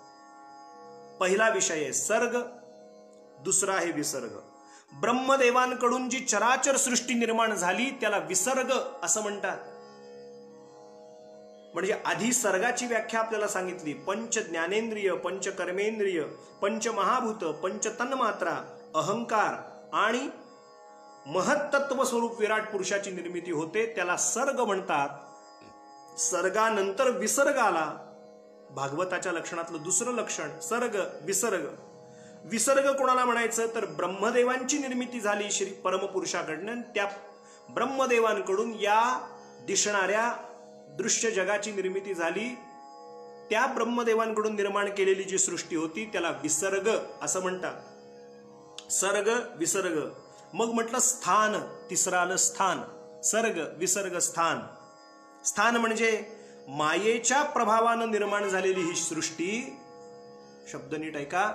मायेच्या प्रभावानं निर्माण झालेली ही सृष्टी नाशाकडं प्रतिक्षण झेपावत असते, शेवटाकडे जात असते. आपल्याला वाटतं आपण उत्क्रांती करत चाललोय, आपल्याला वाटतं आपण प्रगती करत चाललोय, पण दिसामासानं ही पृथ्वी, ही सृष्टी, पृथ्वी म्हणण्याविषयी सृष्टी तत्व हे विनाशाकडे चाललंय. मायेच्या प्रभावानं निर्माण झालेली आहे सृष्टी नाशाकडे झेपावत असते. आणि या नाशाकडे जाणाऱ्या सृष्टीला एका विशिष्ट मर्यादित स्वरूपामध्ये स्थिर राखायचं काम केलं जातं, ज्यातून विष्णूंची सामर्थ्य शक्ती, भगवान महाविष्णूंची सामर्थ्य शक्ती सिद्ध होते. याचं नाव स्थान असं आहे. पहिलं सांगितलं सर्ग, दुसरं सांगितलं विसर्ग, तिसरं सांगितलं स्थान. स्थान म्हणजे क्षणाक्षणाला नाशाकडे जाणारी ही सृष्टी, त्याला विशिष्ट पद्धतीने कंट्रोल करून, नियंत्रित करून सांभाळण्याचं काम जे तत्व करतं, विष्णू तत्व करतं, त्यांना स्थान असं म्हटलेलं आहे. याच्या नंतरचा एक पुढचा मुद्दा आला सर्ग विसर्ग स्थान. त्याच्यानंतर आलं पोषण. पोषण म्हणजे भक्तांवरती प्रेमार्द्र भावनेनं, अतिशय दयाळू भावनेनं कृपा करतात परमेश्वर शक्ती, भगवंत शक्ती, आणि आपल्या भक्तांचं पोषण करतात. म्हणून पोषण हे श्रीमद भागवताचं चौथं लक्षण सांगून ठेवलं. माझ्या आवडीचा एक अत्यंत अभंग आहे एकनाथ महाराजांचा. मी नेहमी कीर्तनात गात असतो. वैयक्तिक आयुष्यात सुद्धा लोकांशी इंटरॅक्शन करत असताना, कुठे कुठे घरामध्ये गेल्यानंतर, अन्य कुठे कुठे गेल्यानंतर चर्चा करताना हा अभंग एकनाथ महाराजांचा एकनाथांच्या हरिपाठातला नेहमी गात असतो. तो अभंग असा आहे. आवडीने भावे हरिनाम घेसी, आवडीने भावे हरिनाम घेसी, तुझी चिंता त्यासी सर्व आहे, सर्व आहे, नको खेद करू. रेडिओला गाणं लागायचं. नको खेद करू कोणत्या गोष्टीचा, नको खेद करू कोणत्या गोष्टीचा, पती लक्ष्मीचा जाणतसे, जाणतसे, जैसी स्थिती आहे तैशा परी राहे, कौतुक तू पाहे संचिताचे, सकल जीवांचा करीतो सांभाळ, सकल जीवांचा करीतो सांभाळ, तुझ मुकलील ऐसे नाही, आवडीने भावे एका जनार्दनी, भोग प्रारब्धाचा एका जनार्दनी, भोग प्रारब्धाचा हरी कृपे त्याचा नाश होई, आवडीने भावे हरि नाम घेसी आवडीने भावे आवडीने भावे हो आवडीने भावे आवडीने भावे हरिनाम घेसी तुझी चिंता त्यासी सर्व आहे नको खेद करू कोणत्या गोष्टीचा पती लक्ष्मीचा जाणतसे जैसी स्थिती आहे तैशा परी राहे कौतुक तू पाहे संचिताचे सकल जीवांचा करीतो सांभाळ तुझ मोकलील ऐसे नाही एका जनार्दनी भोग प्रारब्धाचा हरिकृपे त्याचा नाश झाला आवडीने भावे हरिनाम घेसी तुझी चिंता त्यासी सर्व आहे पोषण ते हे सकल जीवांचा करीतो सांभाळ सगळ्या जीवांचा तो सांभाळ करतो मग तुला वेगळं टाकेल का तुझं मोकलील ऐसे नाही तुला एकट्याला वेगळं टाकेल तुझ्याकडे त्याचं लक्षच नाही असं कसं होईल म्हणून श्रीमद भागवताच्या दशलक्षणांमध्ये पहिलं सर्ग दुसरं विसर्ग तिसरं स्थान क्षणाक्षणाला पृथ्वी विनाशाकडे जाते त्याला कंट्रोल करतो जो नारायण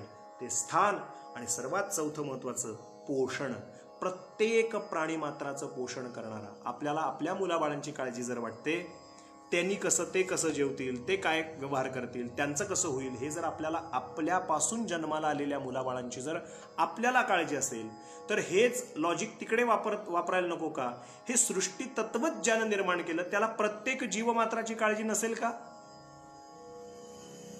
त्याला नसेल का ती काळजी म्हणून पोषण हे चौथं लक्षण आहे आता याच्या नंतरचा जो एक प्रकार आहे तो पाचवा त्याचं नाव आहे त्याचं जे पाचवं आहे त्याचं नाव आहे उती श्रीमद भागवतकार वर्णन करतात उती उती म्हणजे काय तर सृष्टीचा मुख्य घटक जीव जो कर्मबंधनाने बांधला गेलाय सृष्टीचा जो मुख्य घटक आहे तो म्हणजे जीव जो कर्मबंधनाने बांधला गेला आहे तो पूर्णपणे परतंत्र असतो आणि हे तर क्षणाक्षणाला आणि प्रतिक्षण सिद्ध होतं की आपल्याला आपण खूप स्वयंसिद्ध आहोत असं वाटतं पण आपण किती परस्वाधीन आहोत पराधीन आहे जगती पुत्र मानवाचा दोष ना कुणाचा गीत रामायणातलं पद आहे ना पराधीन आहे जगती इतके परतंत्र आपण आहोत आपल्याला स्वतंत्र बुद्धीच नाही मुळी त्या ज्या परतंत्र आपण जे असतो जीव त्या जीवाच्या ज्या वासना असतात त्यांना उती असं म्हटलं गेलेलं आहे त्याला उती असं म्हटलंय पाचवा भाग उती सहावा भाग श्रीमद भागवतकार तळमळीनं तुमच्या माझ्या पुढे ठेवतात आताचा मुद्दा नीट ऐका त्याला मन्वंतर असं म्हटलंय सर्ग विसर्ग त्याच्यानंतर सांगितलं स्थान मग पोषण मग उती म्हणजे परतंत्र असलेल्या जीवाच्या ज्या वासना त्याला उती आणि त्याच्यानंतर येतं मन्वंतर म्हणजे हा जीव जो कालक्रमणा मार्गक्रमणा करतो ज्या कालामध्ये तो जीव फिरत असतो त्याला काहीतरी कालमर्यादा पाहिजे त्याला मन्वंतर असं म्हटलंय मग त्या मन्वंतरांचा विषय श्रीमद भागवतामध्ये वर्णन करून ठेवला ते म्हणतात सृष्टीच्या सापेक्ष कालाचं एक परिमाण आहे त्याला मन्वंतर असं म्हटलं गेलं सृष्टी सापेक्ष कालाचं एक रूप त्याला मन्वंतर असं म्हटलं गेलं आणि सृष्टीच्या पालनासाठी 14 मनूंची निर्मिती होते काल मी त्याच्याविषयी ओझरत बोललो होतो आज पुन्हा सांगतो 14 मनू निर्माण केले गेले आणि त्या 14 मनू जे निर्माण केले ते निर्माण झाल्यावर भगवंताची भक्ती आणि प्रजापालन रूप जे कार्य करतात त्यांना मन्वंतर म्हणतात त्या 2 मनूंच्या मधलं जे अंतर त्याला मनू अंतर मन्वंतर असं म्हटलं जातं थोडंसं मोकळेपणाने सांगायचं झालं आणि पटकन टाळक्यात शिरेल असं वाटत असेल असं सांगायचं झालं तर संकल्प करताना आपण म्हणतो की श्रीमद भगवतो महापुरुषस्य विष्णोराज्ञया प्रवर्तमानस्य अद्य द्वितीय परार्धे श्वेतवाराह कल्पे वैवस्वत मन्वंतरे आलं का लक्षात आपण संकल्प करताना लक्ष देत नाही आता इथनं पुढे लक्षात ठेवा आता मी आपल्याला आता हा मुद्दा सांगितला आता इथनं पुढे लक्षात ठेवा हे अहंकाराने नाही सांगत आहे, म्हणजे छोट्या छोट्या गोष्टी असतात, पण अरे एकदम बत्ती लागणं म्हणतात ना, प्रकाश पडणं. आता लक्षात आलं. गुरुजी घरात येतात, साधा संकल्प सांगतात आणि ते म्हणतात श्रीमद भगवतो. कितव्या वाक्याला आलं? 1 मिनिट व्हायच्या आतच हा शब्द आला, पण आपल्या कधी लक्षच नसतं तिकडे. हा मन्वंतराचा विषय आपल्या रोजच्या जीवनात पूजा करताना येतो संकल्पात. श्रीमद भगवतो महापुरुषस्य विष्णोः आज्ञया. आता तुमच्या लक्षात आलं असेल की विष्णोः आज्ञया, विष्णूंनी आज्ञा केली म्हणून ही सृष्टी निर्माण झाली. सर्ग ही 10 लक्षणं आपण संकल्पात सुद्धा बोलत असतो. विष्णोः आज्ञया प्रवर्तमानस्य अद्य ब्रह्मणो द्वितीय परार्धे विष्णुपदे श्री श्वेतवराह कल्पे. कल्प कुठला आहे? श्वेतवराह कल्पे. आणि मग म्हणतो आत्ताच चालू आहे वैवस्वत मन्वंतरे. मन्वंतर शब्दप्रयोग करतो. लक्षात आली का मजा? मन्वंतर याचा अर्थ हा आहे 2 मनुतला अंतर. आता वैवस्वत नावाचं मन्वंतर चाललंय. मग वैवस्वत मन्वंतरे, मग कलियुगे, कली प्रथम चरणे, भरतवर्षे. मग त्यातलं आयसोलेशन करत करत करत करत करत करत आपण इथे कलियुगातल्या आत्ताच्या तिथीला, आजच्या क्षणापर्यंत येऊन पोचतो. म्हणजे ब्रह्मांडाच्या निर्मितीपासून आपण आत्ता जे कर्म करतो त्या कर्मापर्यंत येऊन पोचतो.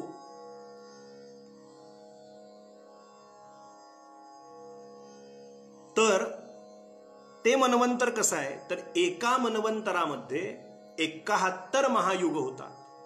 एका मन्वंतरात 71 महायुग होतात. एक महायुग 43,20,000 वर्षांचं असतं. एक महायुग 43,20,000 वर्षांचं असतं. अशी 71 महायुग झाल्यानंतर एका मन्वंतराचं जे आयुष्य आहे ते एवढं आहे. अशा 1000 महायुगांचं एक कल्प तयार होतो. आणि या सर्व काळातील भगवत लीला करणाऱ्या मनूंच्या कार्याला मन्वंतर असं म्हणतात.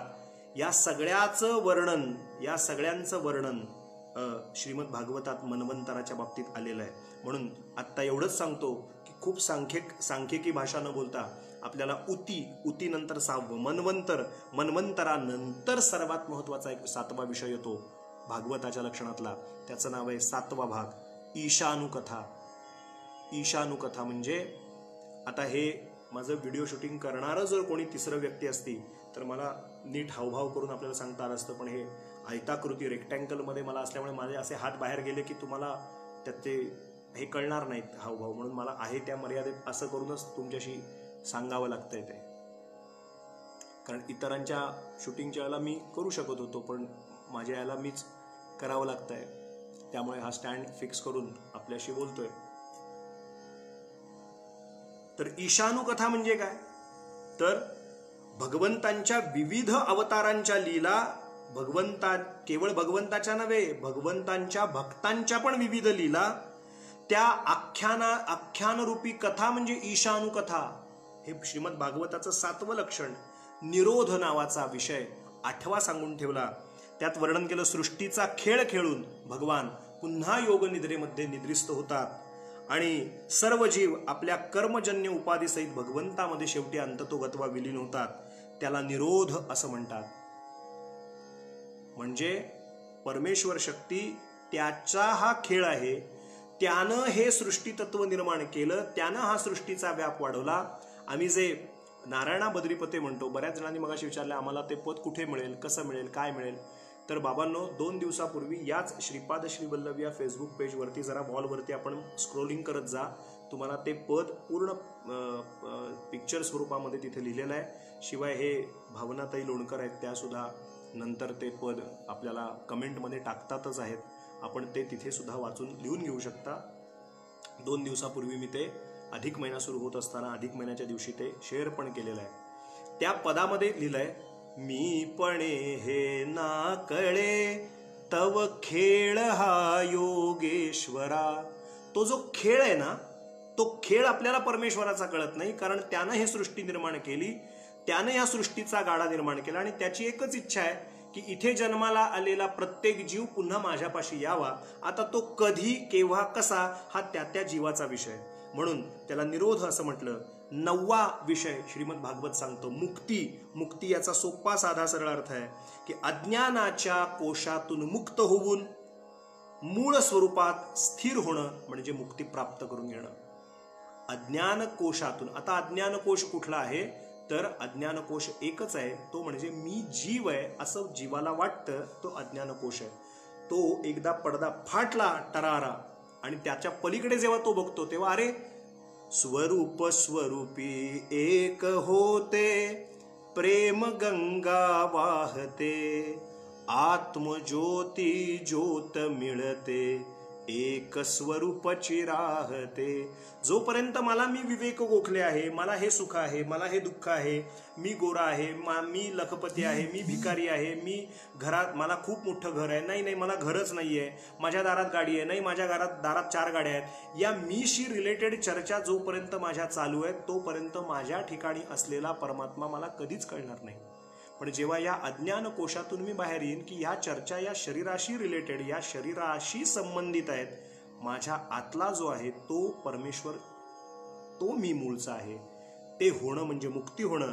आणि सर्वात शेवटचा विषय आश्रय. या संपूर्ण सृष्टीला आधार म्हणून जर कोणी असेल तर तो परमेश्वर आहे, लक्षात घ्या. म्हणून श्रीमद भागवतकार शेवटचा विषय सांगतात लक्षणाचा आश्रय.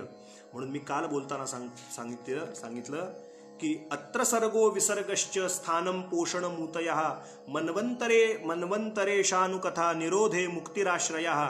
हा श्लोक लिहिला, त्याच्यानंतर जोडून श्लोक भागवतकारांनी लिहिला, दशमस्य विशुद्ध्यर्थ्यम नवानमिह लक्षणम वर्णयन्ति महात्माना श्रुतेचार्येन चांजसा. म्हणजे 9 वरच्या सर्ग विसर्ग स्थान पोषण ऊती मन्वंतर ईशानुकथा निरोध आणि मुक्ती, या 9 गोष्टी या वेगवेगळ्या संत सत्पुरुषांच्या सिद्धपुरुषांच्या सहवासातून तुम्हाला आम्हाला कळतात. म्हणजे त्यांनी काय म्हणले, दशमस्य विशुद्ध्यर्थम नवानामिह लक्षणम वर्णयन्ति महात्माना. महात्माना म्हणजे साधू संतांच्या सहवासातून वरच्या 9 गोष्टी आपल्याला कळतात, पण 10वी गोष्ट ही शास्त्राधारानं आणि वेदांत ज्ञानानं आपल्याला कळते की या संपूर्ण सृष्टी तत्वाचा आत आणि बाहेर आधार फक्त आश्रय फक्त आणि फक्त श्री नारायण आहेत, भगवान पुरुषोत्तम आहेत, हे आपल्याला कळतं. ते आपल्याला स्वात्मानुभूतीने जाणून घ्यायचं आहे. दत्तात्रयाधार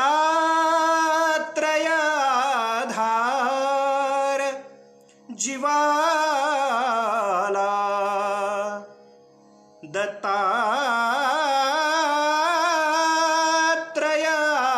दत्तात्रयाधार जीवाला, षडभुज मूर्ती पायी खडावा, षडभुज मूर्ती पायी खडावा, शिरीवाहे जटाभार,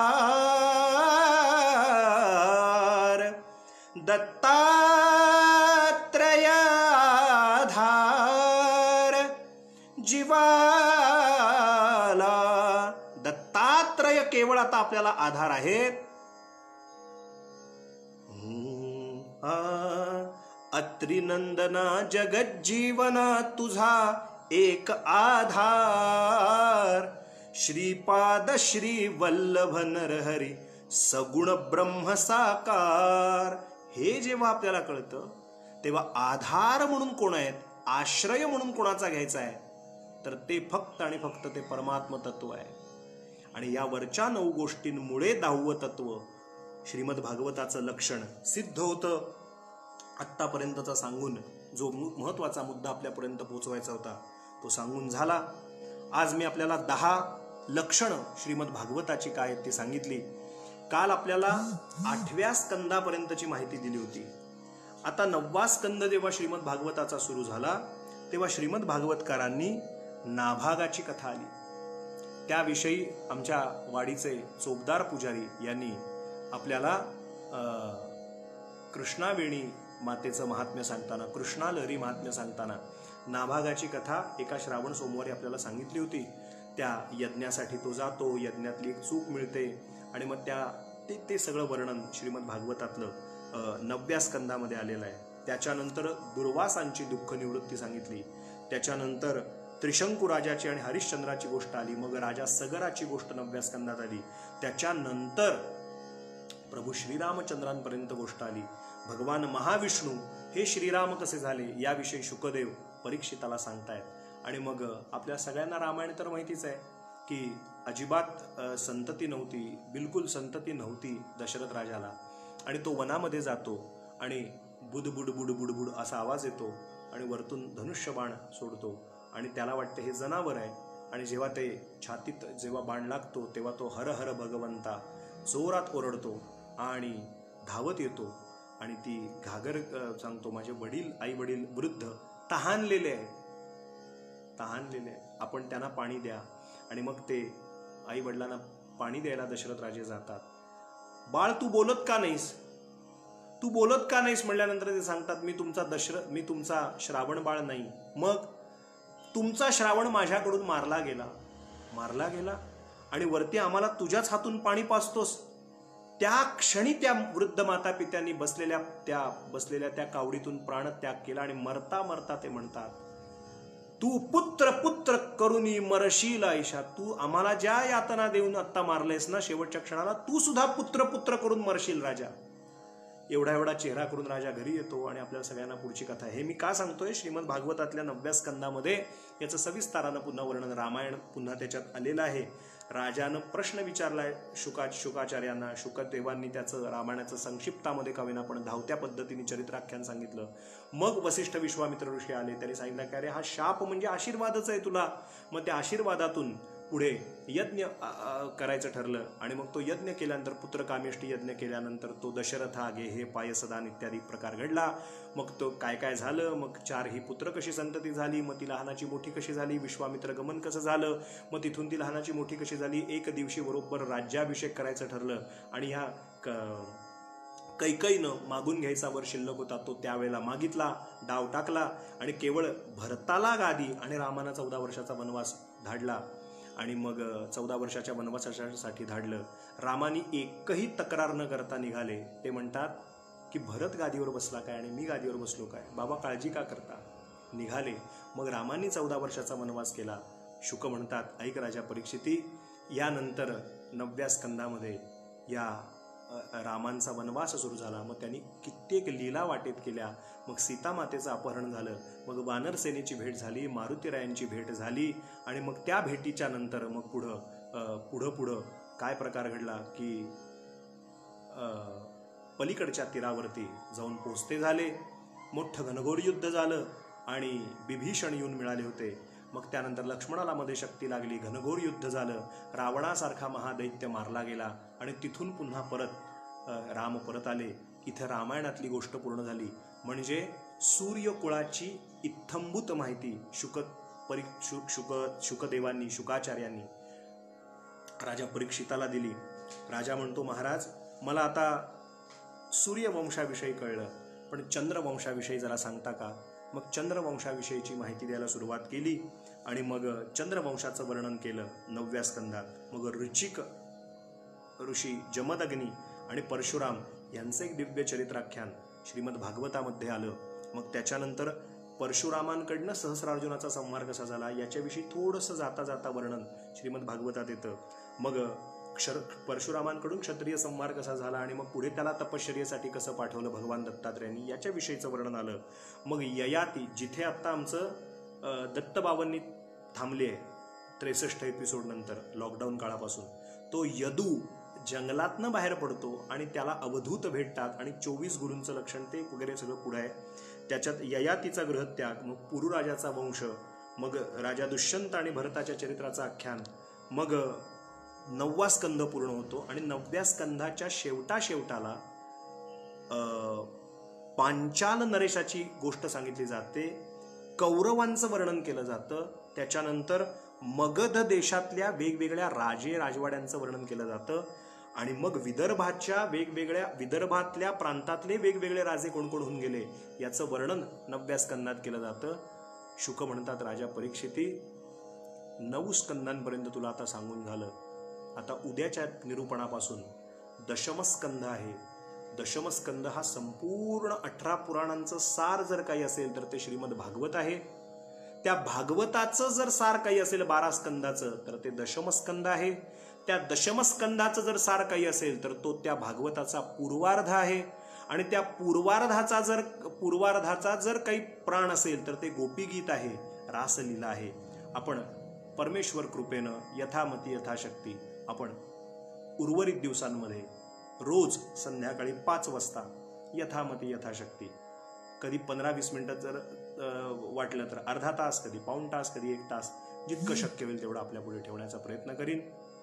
आज या ठिकाणी लक्षणं आपल्याला सांगायचं कबूल केलं होतं, त्याप्रमाणे ती सांगितली. उद्यापासून तो परीक्षित तयार होतोय, राजा तयार होतोय, परीक्षित राजा श्रीमद भागवत ऐकण्यासाठी. दशमस्कंद ज्याच्यामुळे मी वाचलो त्याच्याविषयी मला सांगा. आता सूर्यवंश सांगून झाला, चंद्रवंश सांगून झाला, दशमस्कंधाची सुरुवात होते. उद्या तुम्ही सुद्धा तयारीनं या. उद्यापासून आपल्याला कृष्ण जन्माख्यान पुनश्च एकदा अतिशय बारकाईनं, ज्यावेळेला मी कृष्णाष्टमीच्या दिवशी सांगितलं त्यावेळेला मर्यादा असते, कृष्ण जन्म सांगायची गडबड असते. पण भागवतातले जे सौंदर्य स्थळ आहेत, भागवतामध्ये जिथे जिथे काही काही उद्बोधक गोष्टी आल्यात त्या या निमित्तानं आपण विवरणाच्या माध्यमातून पाहणार आहोत. किती अध्याय कव्हर केले हे आपल्याला पाहायचे नसून जितकं काही आपल्याला त्यातलं तत्वचिंतन करता येईल तेवढं करण्याचा आपण रोज थोडं ना थोडं काहीतरी करण्याचा प्रयत्न करूया. आज इथेच वाणीला विराम देतो भागवताच्या पहिल्या निरूपणात. आता वळूया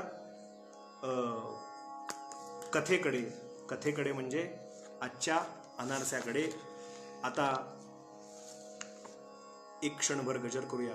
वृंदावन बिहारी लाल की जय, राधा रानी सरकार की जय, गोपाल कृष्ण भगवान की जय. जय जय रघुवीर समर्थ. सगळे तयार होऊया. अधिक मास चालू आहे आणि अधिक मासामध्ये 2 गोष्टी मी आपल्याला 2 अनारसे कथांचे खायला दिले होते. त्यातला एक भाग मी आपल्याला सांगितला की बद्रिकाश्रमामध्ये श्री नारायणांच्या पुढ्यात देवर्षी नारद पोहोचले.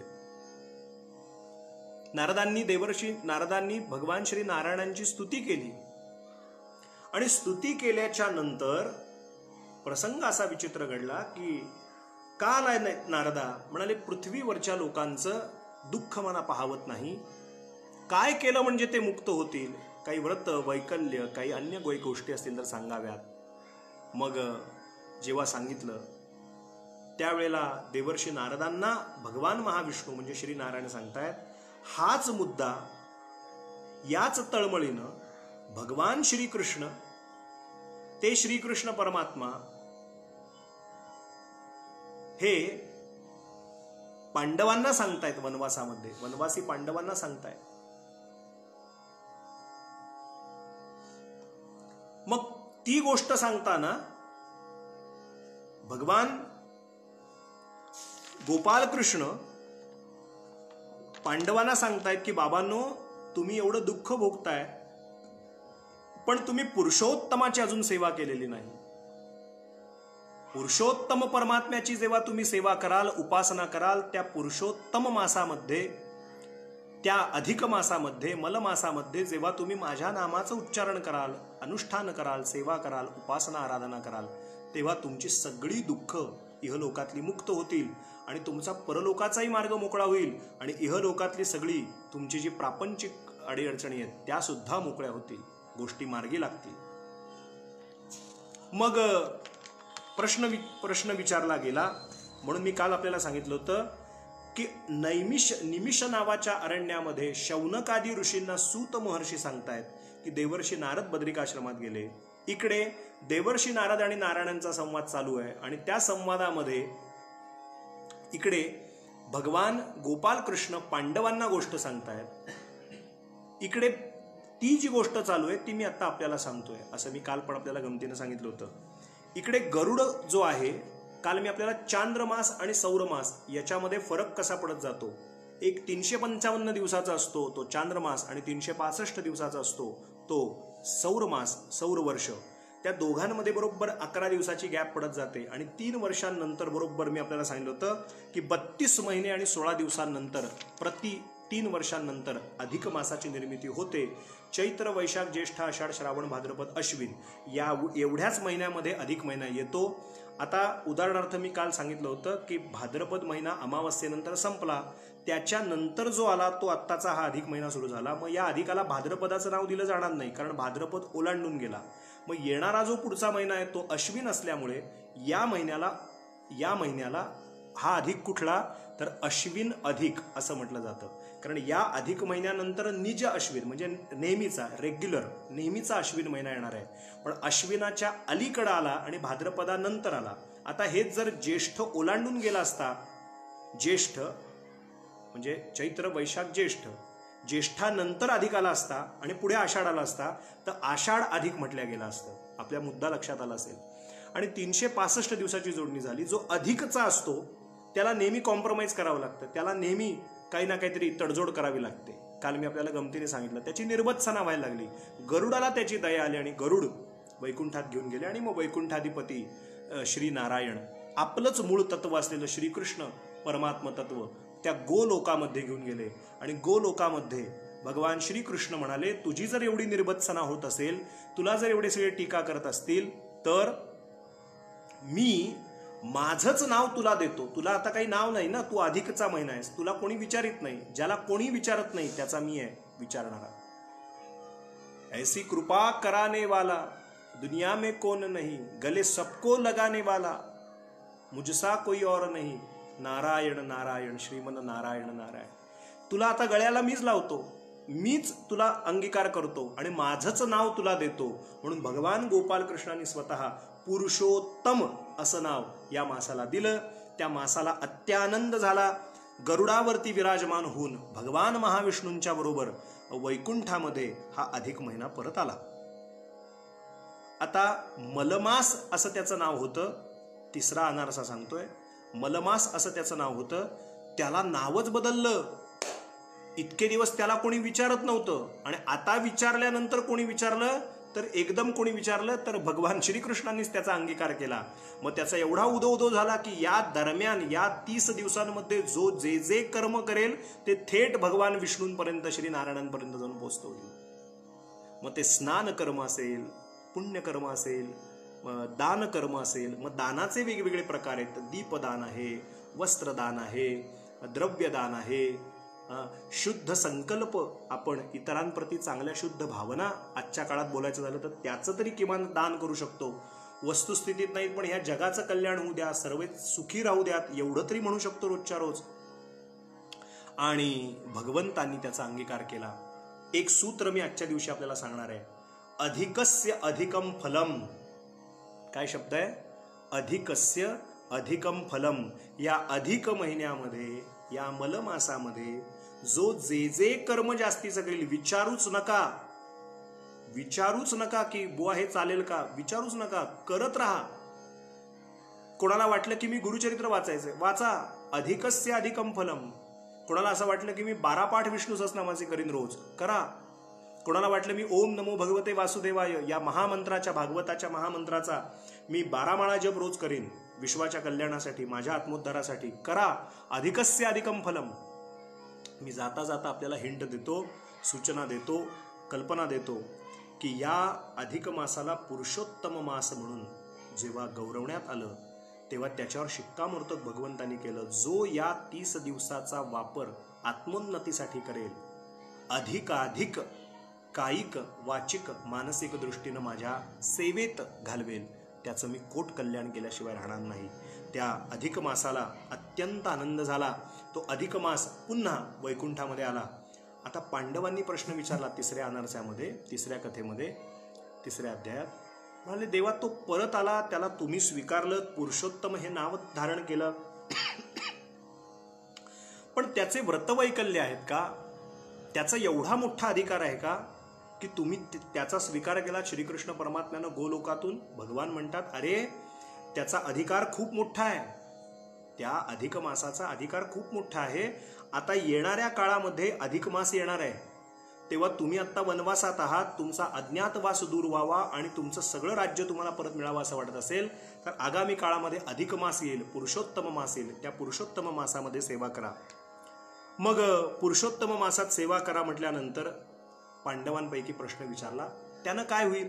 म्हणाले पापाचा क्षय होईल आणि पुण्याची वृद्धी होईल. म्हणाले बरं. देव पुढे आले आणि म्हणाले, श्रीकृष्ण परमात्मा पुढे आले आणि म्हणाले, या द्रौपदीनं मागील जन्मात या पुरुषोत्तम मासाची हेटाळणी केली, पुरुषोत्तम मासाला नावं ठेवली, टीका केली, टिंगल केली. याचा परिणाम हे वनवासातलं दुःख आता तिला पण भोगावं लागतंय. सगळ्यांचे भुवया वर झाल्या. म्हणजे द्रौपदीनं मागच्या जन्मी असं केलं की ज्यामुळे तिला आता दुःख भोगावं लागतंय? होय म्हणाले, 5 पती जे तुम्ही तिला लाभलात त्याच्यासाठी सुद्धा पुरुषोत्तम मासाची तुम्ही हेटाळणी केली, निंदा केली, त्याचंच ते फलित आहे तिला.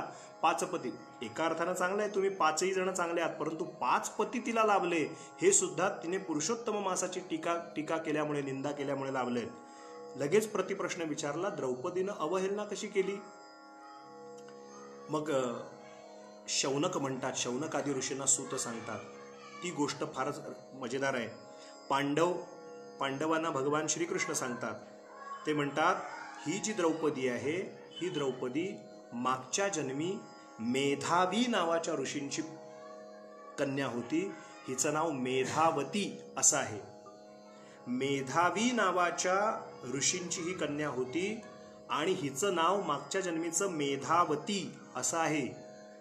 सगळे असे चमत्कारिकरित्या बघायला लागले. म्हणाले, मेधावती, मेधावी ऋषींची कन्या ही द्रौपदी आमची? हो म्हणाले.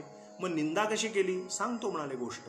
म्हणून पांडवांना गोपालकृष्णांनी सांगितलं की अधिक मासाची टिंगल टवाळी कोणी करायची नाही. काय घडतं, ह्या मेधावतीनं काय केलं तर चौथा अनारसा सुद्धा आज आपल्याला देतो.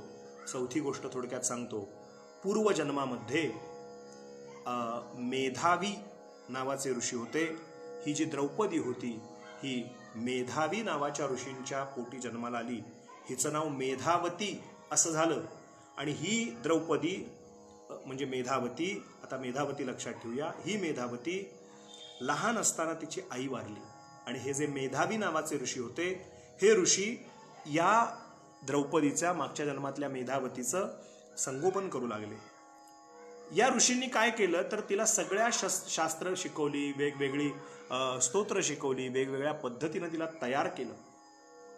ही लहानाची मोठी झाली, हिचं लग्नाचं वय झालं, वयात आली. वडील तिचं अतिशय मनापासून संगोपन करतायत मेधावतीचं. आणि ते संगोपन करीत असताना आता हिला सुद्धा लग्नाची इच्छा निर्माण झाली. गंमत काय झाली, हिच्या आजूबाजूच्या ज्या मैत्रिणी आहेत, वर्णन केलंय पुराणामध्ये, हिच्या आजूबाजूच्या ज्या मैत्रिणी आहेत त्यांचे विवाह व्हायला लागले, त्यांना संतती व्हायला लागली, त्यांचे प्रपंच स्थिर स्थावर व्हायला लागले. आणि हिला सारखं असं वाटायला लागलं की मला मिळावा तर चांगला पती मिळावा, तो धनिक असावा, तो विद्वान असावा, तो स्वरूपवान असावा. अनेक स्थळं यायची, परंतु हिचा विवाह योग काही जमायचा नाही मेधावतीचा. तिला तिच्या मैत्रिणींचे विवाह झालेले बघून थोडं मनामध्ये कधी कधी असं वाटायचं की माझ्या आयुष्यात विवाहाचा योग आहे की नाही. आणि एकदा वडिलांनी अनेक स्थळं तिच्यासाठी पाहिली. कोण सांगताय? श्रीकृष्ण परमात्मा पांडवांना सांगतायत. शौनक आदी ऋषींना सूत महर्षी नैमिषारण्यात सांगतायत. गोष्टीचं सूत्र लक्षात ठेवा. आणि इथे गंमत अशी घडली की ते म्हणतात की हे जे मेधावी ऋषी आहेत हे या मेधावतीसाठी दिवस रात्र एक करतायत, अनेक स्थळं पाहतायत, पण हिच्याशी कुठलं स्थळ जमत नाहीये. हिला सतत लग्नाची तर इच्छा होते, पण हिचं अनेक मैत्रिणींचे लग्न होत आहेत, पण हिचा विवाहाचा योग असतो तो शेवटी, तो योग काही जुळून येत नव्हता. एके दिवशी एक दुर्घटना घडली.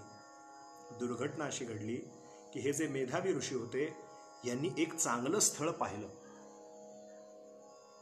सूत म्हणतात शौनक आदी ऋषींना, हे मेधावी ऋषी जे होते यांनी एक चांगलं स्थळ पाहिलं. साधारण कच्च्या गोष्टी बोलून झाल्या पण होत्या. आता एकदा मुलीशी चर्चा करायची, तिला स्थळाविषयी सांगायचं आणि तिची अनुकूलता प्रतिकूलता बघून मग पुढं जायचं. या बेतावरती ते निघाले, आपल्या आश्रमाकडे यायला निघाले आणि अचानक त्यांच्या अंगात ताप भरला. ताप आल्यामुळे त्यांना मूर्छना आली आणि मूर्छना आली, ते खाली पडले. 2-4 दिवस ताप उतरेना आणि तो ताप उतरला नाही आणि त्याच्यातच त्यांचा दुर्दैवी मृत्यू झाला. कोणाचा? मेधावी ऋषींचा मृत्यू झाला. श्रीकृष्ण सांगतायत पांडवांना, द्रौपदी सुद्धा विस्मयकारकरित्या आपल्या मागच्या जन्मीची गोष्ट ऐकते श्रोते हो, आहे की नाही मजेदार गोष्ट?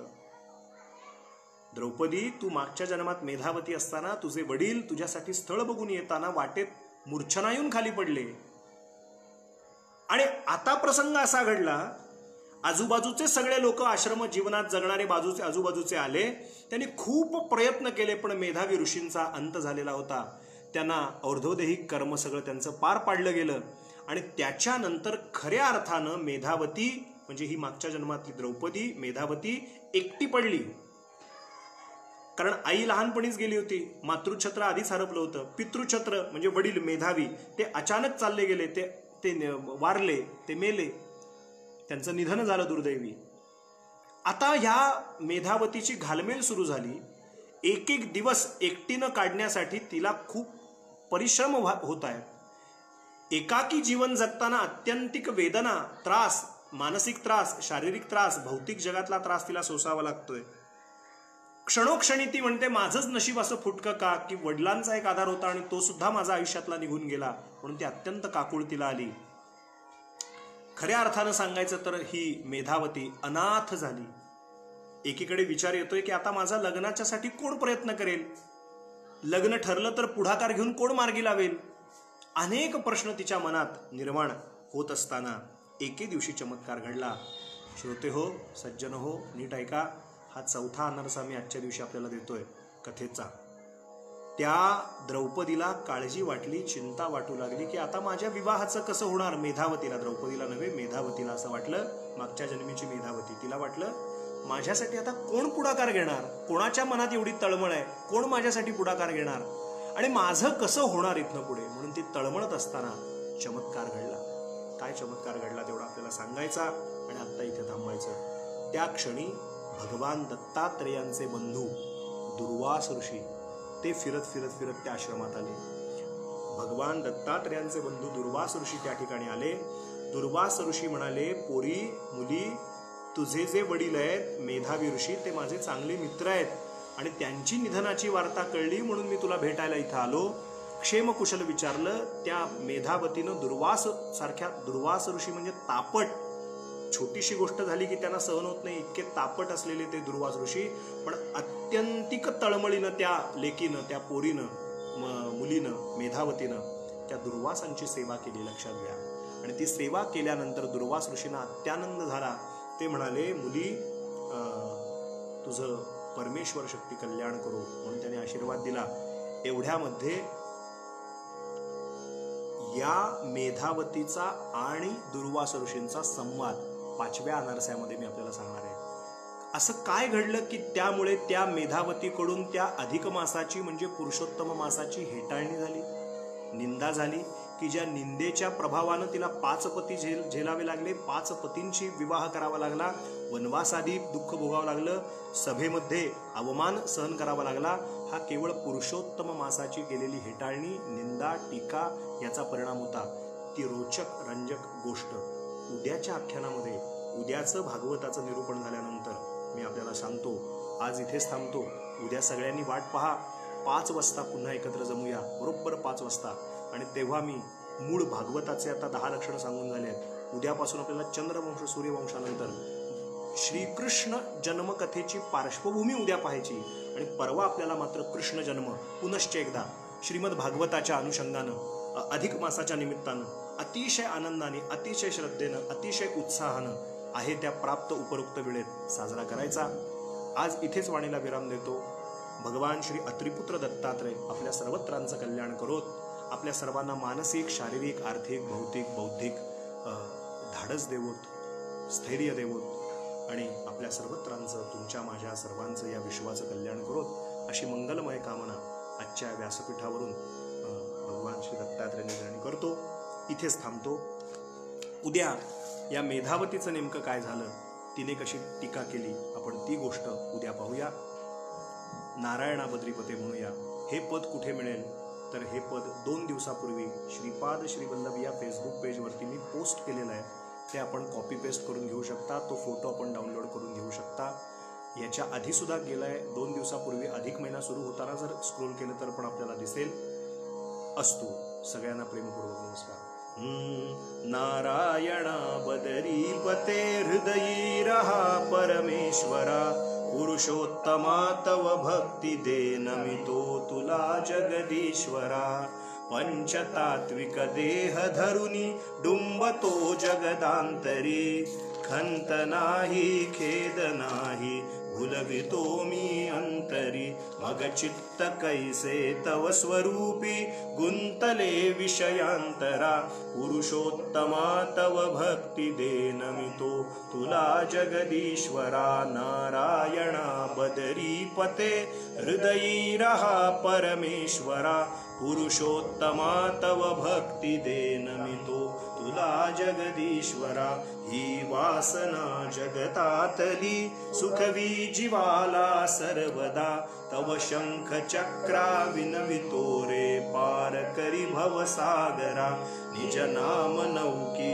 बसवुनी दे मार्ग सुख कर मुक्तीचा पुरुषोत्तमा तव भक्ती दे नमितो तुला जगदीश्वरा नारायणा बदरीपते हृदयी रहा परमेश्वरा पुरुषोत्तमा तव भक्ती दे नमितो तुला जगदीश्वरा स्वानंद कंदा न कळे तव तत्व पुरुषा मिसळले सर्वांतरा दृष्टी देवुनि तव स्वरूपी शांतवी करुणा करा पुरुषोत्तमा तव भक्ती दे नमितो तुला जगदीश्वरा नारायणा बदरीपते पुरुषोत्तमा तव भक्ती दे नमितो तुला जगदीश्वरा पुष्प जीवन उधळुनी घे तूच तुझला श्रीहरी शक्ती भक्ती मुक्ती अवघी विलसते तव अंतरी भक्ती गंगे बुडवुनी मग तृप्त करी शारंधरा पुरुषोत्तमा तव भक्ती दे नमितो तुला जगदीश्वरा नारायणा बदरीपते पुरुषोत्तमा तव भक्ती दे नमितो तुला जगदीश्वरा स्वरूप स्वरूपी एक होते आत्मज्योती ज्योत मिळते एक स्वरूप चिराहते मी पणे हे ना कळे तव खेळ हा योगेश्वरा पुरुषोत्तमा तव भक्ती दे नमितो तुला जगदीश्वरा बदरीपते हृदयी रहा परमेश्वरा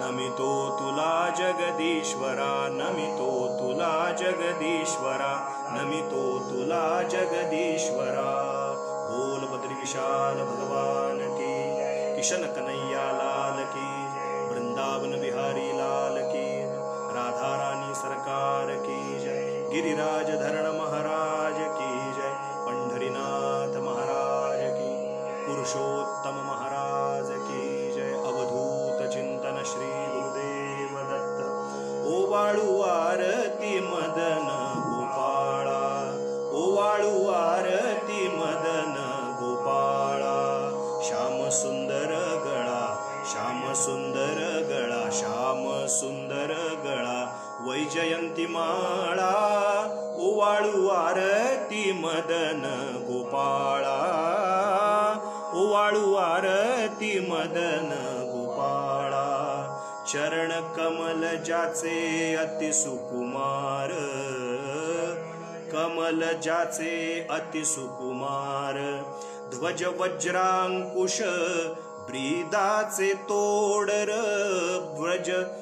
ध्वज वज्रांकुश ब्रीदाचे तोडर ओवाळू आरती मदन गोपाळा ओवाळू आरती मदन गोपाळा नाभि कमल जाचे ब्रह्मयाचे स्थान नाभि कमल जाचे ब्रह्मयाचे स्थान हृदयी पदक शोभे श्री वत्सलांछन हृदयी पदक शोभे श्री वत्सलांछन ओवाळू आरती मदन गोपाळा ओवाळू आरती मदन गोपाळा.